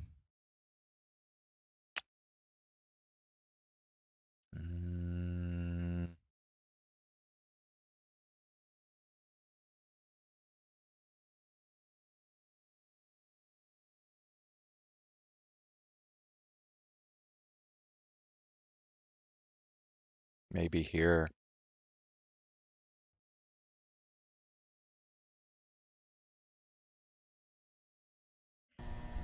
Okay. Yeah, okay. So yeah, this kind of shows it here. So look right here, like right in the center of this this frame right here. You see how like like imagine that you're like walking back towards this area back here, right? And you can't tell from here like what's back here. I mean, it almost looks like it's just this like tiny little like nook that's just there for like no reason.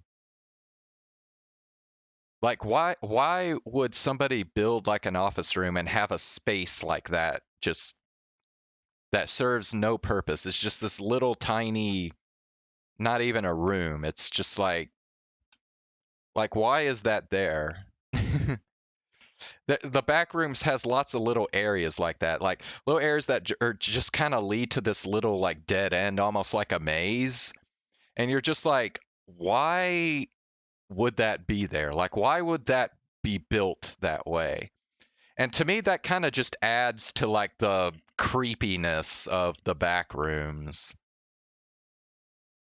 Because it's like, I mean, sure, you can go and like look what's there, but you're not gonna find anything. And yeah, I don't know. It's just I just find stuff like that kind of creepy. Anyway. Yeah. Yeah, and somebody like okay, actually it's this guy right here. I watched this video of this guy like explaining kind of what the back rooms are and kind of his thoughts about it. And he kind of summed it up kind of the way I feel about it pretty well. He basically said the back rooms make him feel kind of like creeped out, but at the same time like comfortable. And it's just weird because it's like you shouldn't feel those two things at the same time, right? Like how do you feel creeped out about something but then like comfortable with it at the same time? it, it just sounds like it shouldn't make sense, but for some reason that's the way I feel when I think about stuff like this. So anyway, yeah. Okay, I think let me try and look up like some a couple um VTuber clips, and then I think we'll go ahead and end the stream off. Yeah, let's do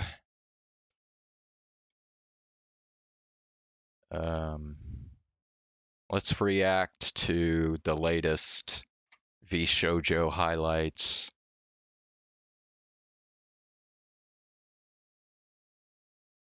Wait, was there a Nyanners clip that I wanted to react to? Trying to remember. Feels like I'm forgetting some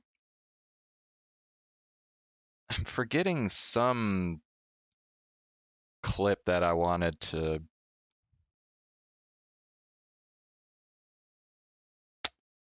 I can't think of what it is now though.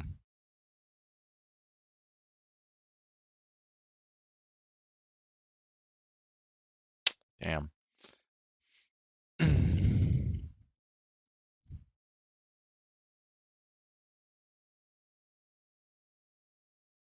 Wait, I don't think this is the right channel.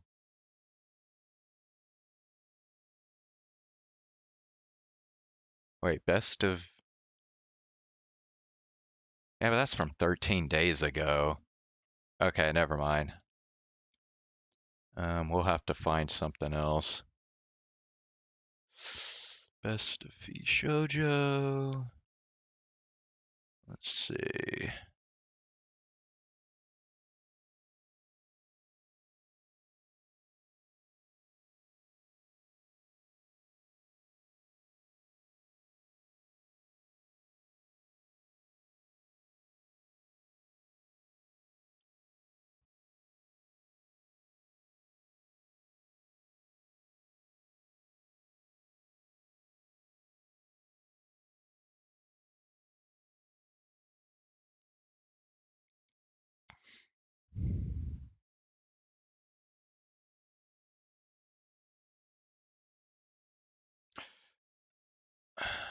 Actually, let me do this. Let me one of my favorite did I watch Gura do it? Yeah, well, I watched a little bit of it. I didn't watch the whole thing. I just watched it for like a few minutes. But yeah, it was funny because like I was watching it on my phone, so like I on the phone like the screen isn't big enough, so I couldn't really tell what the pictures of the food were. So I'm like, I don't know, I can't really tell what some of this stuff is. But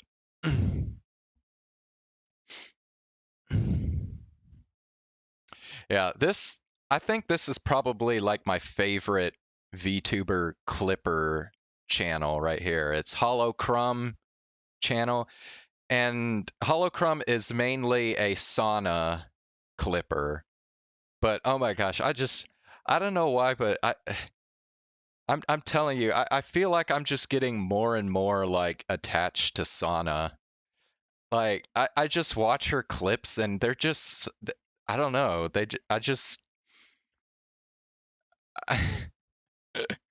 I just find Sana so like cute and amusing. I don't know what it is. It's just I just like Sana, dude. I don't want to know, really. I mean, I think at the part that I was watching, she was talking about like some birthday cake that was like a year old or something. And I'm like, what the hell? Why would you have a cake just sit for like a whole year and not eat it? Like, I don't know. Fucking weird. Okay, yeah, Holocrum. Let me see. Ah, shit. No, there aren't any. He doesn't have any new clips. That sucks. Yeah, his last clip was a couple days back.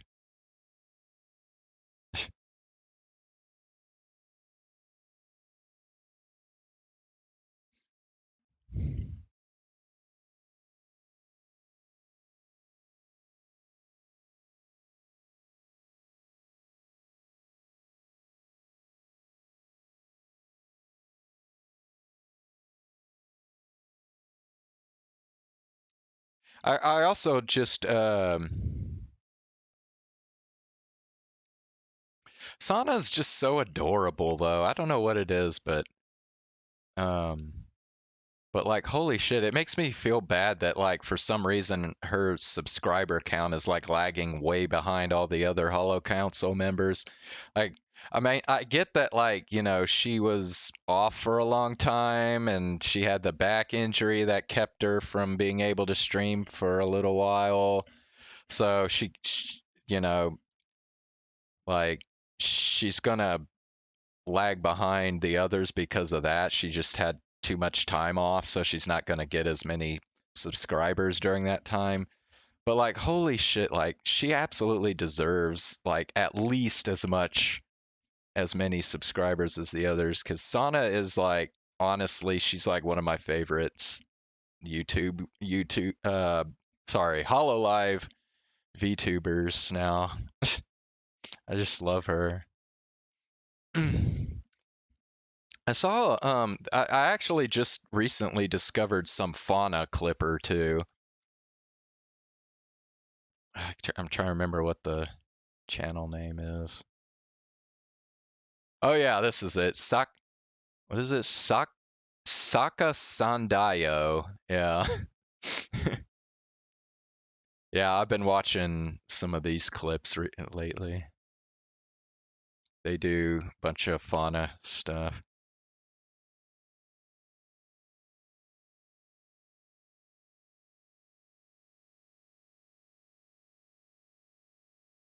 Wait, did I see this one? Hold on, let me look at this one real quick.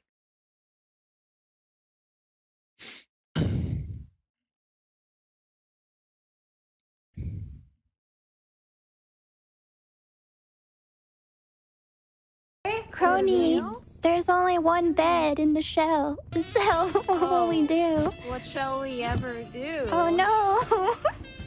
Oh no! What a predicament. Oh!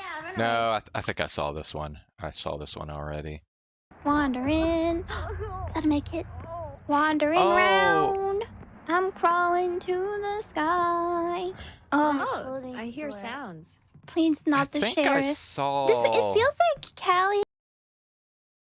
I think I've seen some VTubers I got killed by streamed ghosts. this game before. Dude, this game is fucking weird. If I remember correctly. I get killed by ghosts. But I don't think it was this one. I think it might have been Niji Sanji that I was watching stream this. I can't remember now. But yeah, that game is fucking weird. I was watching, I'm like, what the fuck is even going on in this game? Yeah. Here, let's look up some other clips. So this is from 2 days ago. Ooh. Yay. Pentagram. No! Oh yeah, there've been a lot of people streaming this one. What is it? Vampire Pentagram, Slayers I or hate you. something? Pentagram, why do you have to be like that to me? I had so much XP on the ground. Pentagram, why? You were very, very rude. Was that an almost F word? See, this is what I mean when I say that people don't believe me when I tell them I don't swear at all. Because I don't swear at all. And I might sometimes say things like, but it's not because I'm trying to say the F word. It's just because my brain makes babbling noises like a baby when I'm confused. You can see that I make many other combinations of noises as well. That's what I mean. It's not because I'm trying to swear. I'm not. It's just random noise coming out of my brain. This is what I said when I was talking to Kiara and I said nobody believes me. This is what I meant. Who knows? Maybe whenever I say ooh, it's actually short for your mom. Got it! Okay.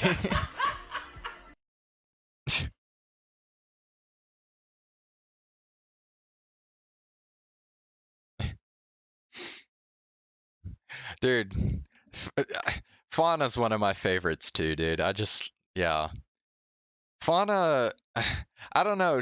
I feel like she kind of triggers a different part of my brain too than like any of the other VTubers. I don't know what it is. It's like, it's just the combination of like her voice and her kind of sussy kind of personality.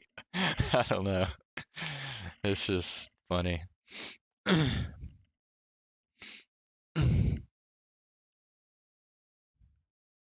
So anyway, Ollie started twerk. Oh God, we got. Okay, okay, this is hilarious. Okay, hold on. Here, let me play this. It looks like it's got flight right now reacts. Ashley, bring home our Some best-selling flight mattresses reacts at our clip best in there. prices. For a limited time, pay 0% interest for 6. We're combining flight reacts with VTubers. This big. Okay, bro. Brain. Okay.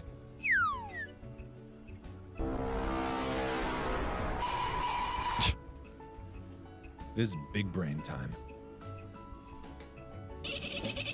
Whoa, whoa, whoa, whoa, whoa, whoa, whoa, whoa, hey, hey, hey, hey, hey, hey, hey! Did she just jerk on my camera?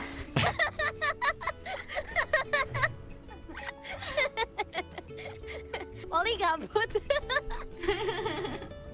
I got bored. It's just like literally twerking. Wow. Okay, so that guy. Okay, so that guy that they were showing there in the middle. Whoa, whoa, whoa. This guy right here on the left. That is Flight Reacts. And it's funny because I am a big Flight Reacts fan. I watch Flight Reacts like all the time.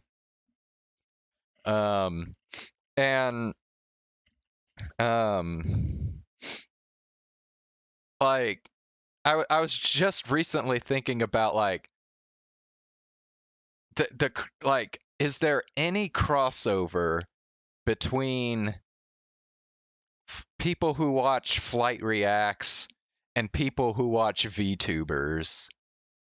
Like, this guy decided to put a Flight Reacts thing into his VTuber clip, so maybe there is a crossover there that I'm not aware of. But I was just thinking, like, man, if you did a Venn diagram of people who watch Flight Reacts and people who watch VTubers, the only person that would be in the place where the two circles intersect would be me. Because Flight Reacts and VTubers are two totally different like types of streamers. So yeah.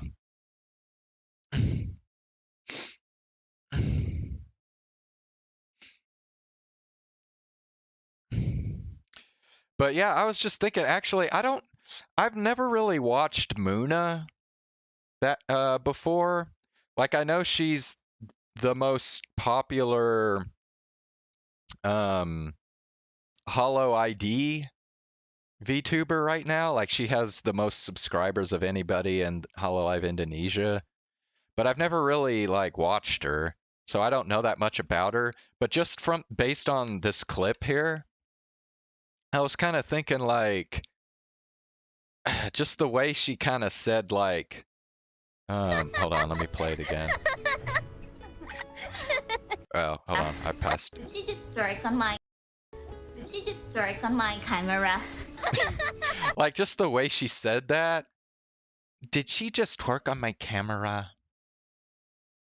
Like, I feel like kind of just that kind of flat, like, kind of that flat effect that that she said that with provides like a really good contrast to Ollie's like just, you know, crazy manic energy.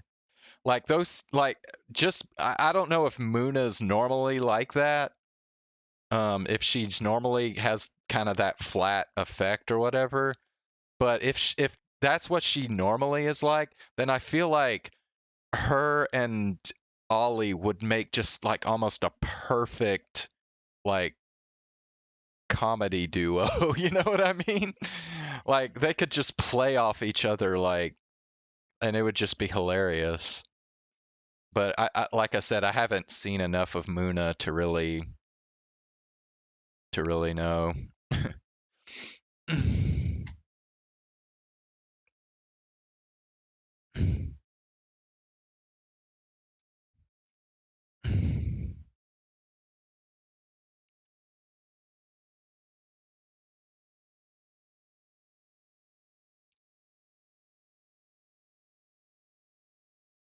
Okay, so yeah, the Clippers typically they'll focus on one particular VTuber, but they will sometimes do like other ones too. Like here's a Gura clip. So let's see what the Gura clip is here. Bro, please, not that ad, please. God, that ad is so fucking cringy. Make sure your airspeed is slightly above stall speed. Brake once you have touched the ground. Come to a complete Oh, is this stop like some to complete landing simulator? Skip takeoff. Guys, am I gonna do this right? Am I gonna do this right? Wait. No, that was okay. We did it. Okay. I don't know.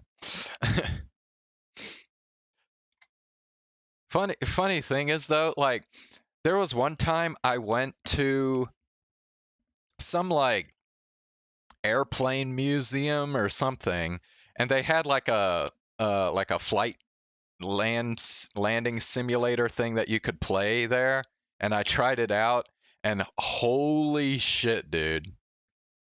That is some of the hardest shit you will ever try to do. Just landing a plane on the fucking flight landing simulator. I'm like, holy shit, this is like harder than like some of the hardest video games out there. Oh, it is, dude. It is like stupid hard to do. Obviously, that's why like pilots have to go through like, you know, years of training before they can actually fly a plane. So, yeah.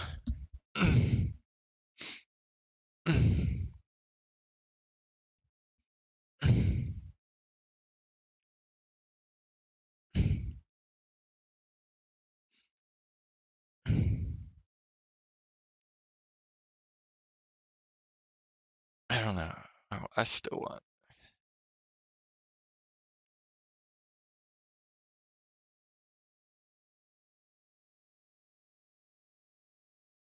I don't know. I want a good V Shoujo one. I haven't.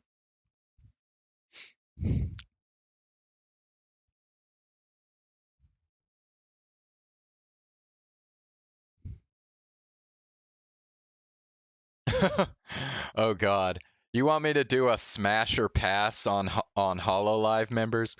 Okay, I'll tell you what. We'll save that for another stream. So keep that locked away in your head and remind me in a future stream. I'll go through and do a smash or pass on all the HoloLive members.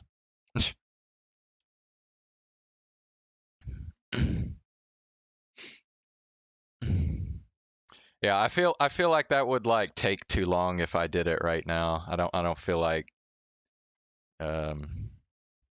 going down that rabbit hole right now.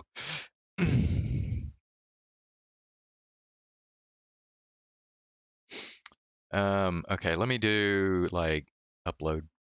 I want to do like a recent one. Kason teaches Mel about Koinobori. Eh. I know that like Kason and Melody, I think they just did a stream like last night.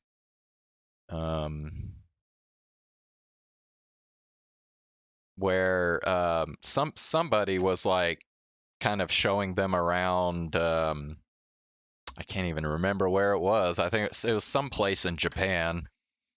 It wasn't Tokyo. I can't remember what it was. But yeah, and then like Kason and Project Melody were just kind of reacting to it and stuff. Melody's Iron Mouse found out about it.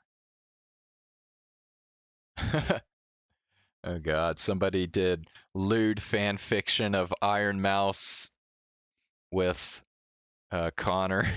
God.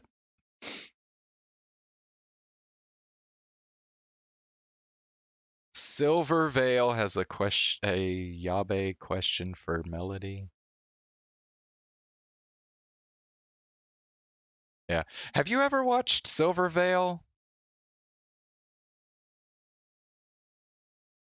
I feel like Silver Veil has a really like comfy, like really nice personality, you know?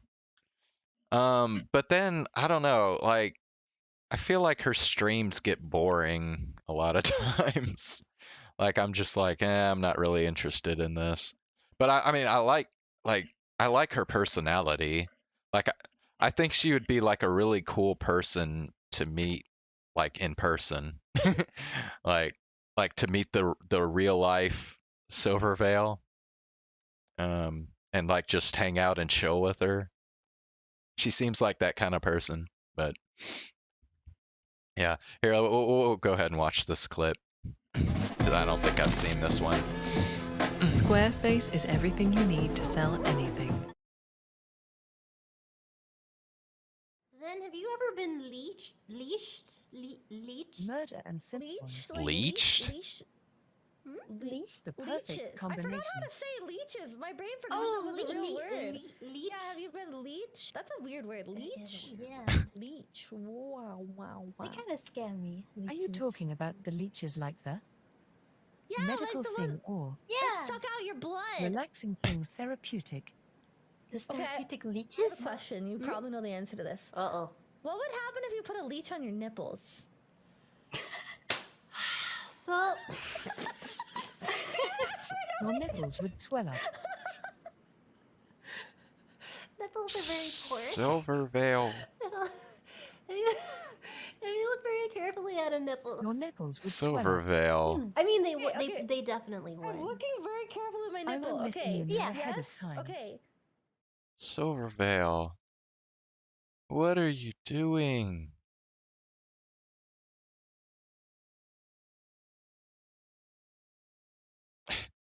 Damn, Silvervale, you're going down the route of fucking Nanners and Vebe now, asking fucking questions like that. What are you doing, Silvervale? I'm disappointed in you. Come on, man.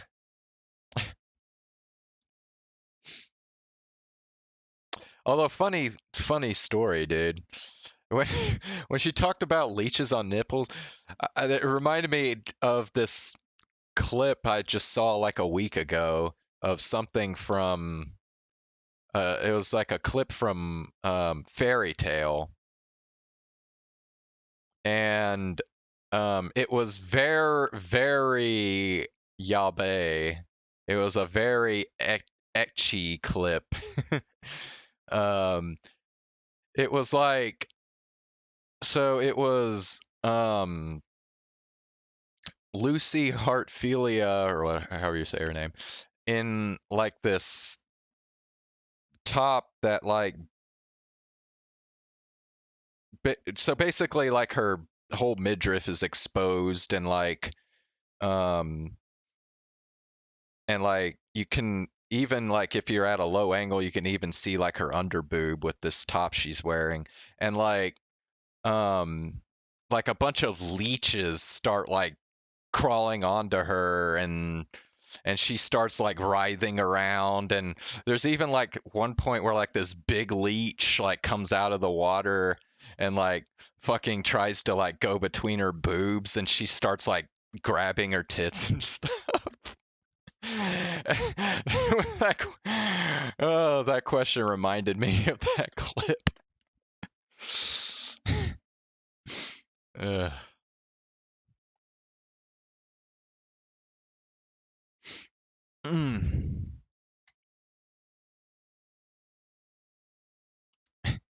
Silver lets out. Oh, wait. Maybe I need to. Hold on. Maybe I need to go to this channel. It's just V Shoujo clips.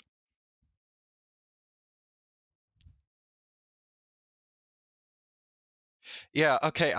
I noticed during that clip, Silverveil's got some weird thing going on with her eyes. Like, okay, maybe this video kind of demonstrates that more.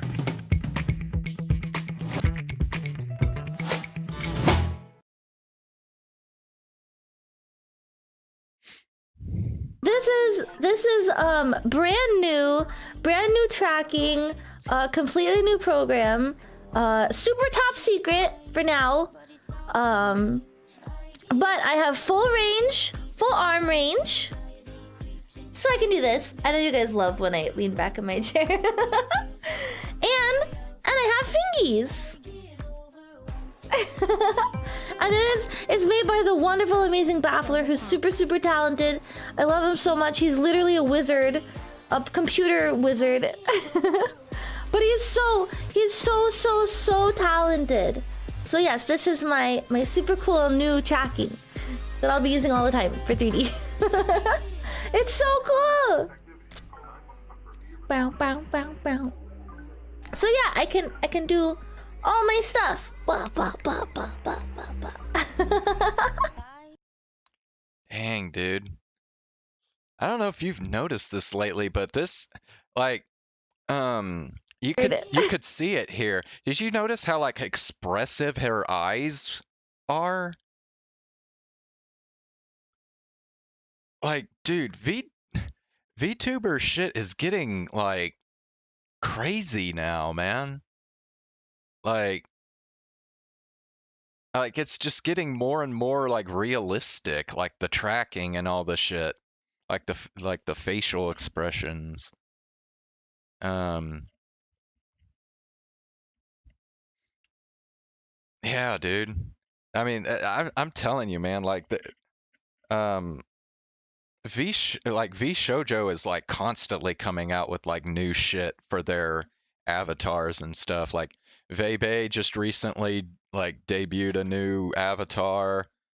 Man, it's just getting like crazy now, man.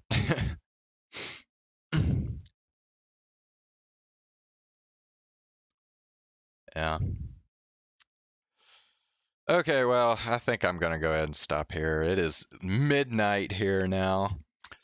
Kind of reminds me when Sora did a Valentine's stream. Bro, think about Sora.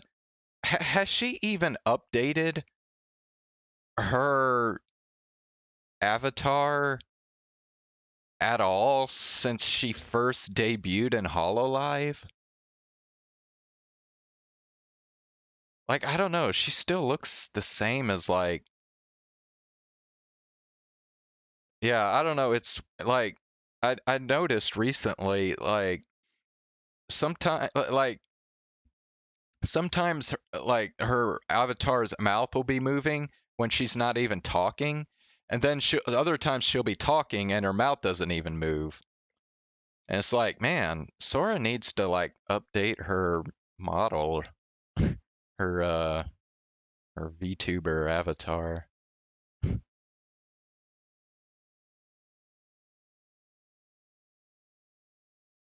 I don't know. I could be wrong.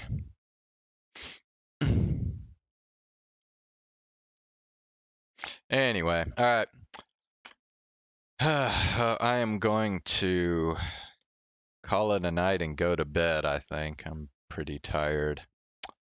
But man, it's funny. I've been like mulling over doing a stream like this where I just kind of sit back and chat and talk about things on the internet that interest me.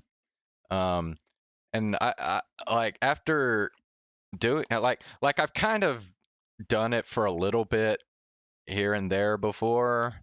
Like I've done karaoke streams and stuff, but I actually, after doing it for quite a while here tonight, I feel like this is something I think I want to do more of.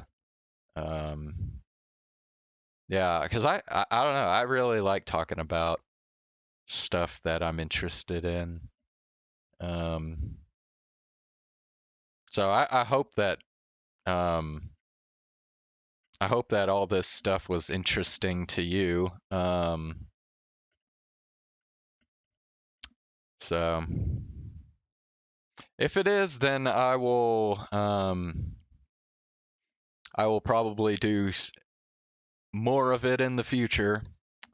You know, I even want to at some point try doing like musical performances, like guitar and stuff. I need to like learn a couple songs on guitar and then perform them on stream. That'll be cool.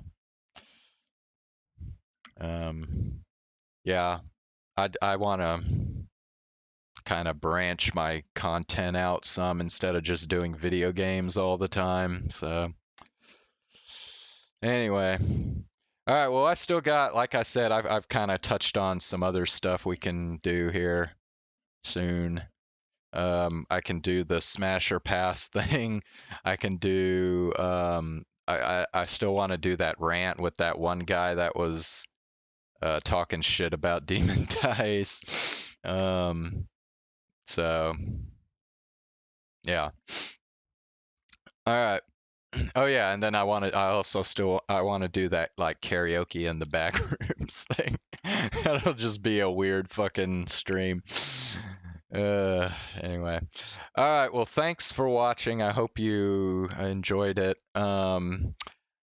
Let's see, tomorrow's Saturday, so yeah, I'll probably do kind of something similar tomorrow as well. I'll start with CYANOTYPE Daydream and read through that for a while, and then I'll probably switch over and do one of these other things that I've been talking about. Although I don't know, I might end up streaming kind of late tomorrow because I think I'm probably gonna be like watching a movie with my dad and my brother tomorrow evening. So I might end up streaming kind of late. So I don't know if I'm going to have enough time to do a lot of the chatting stuff tomorrow, but we'll see. All right. Have a good night. I will see you tomorrow.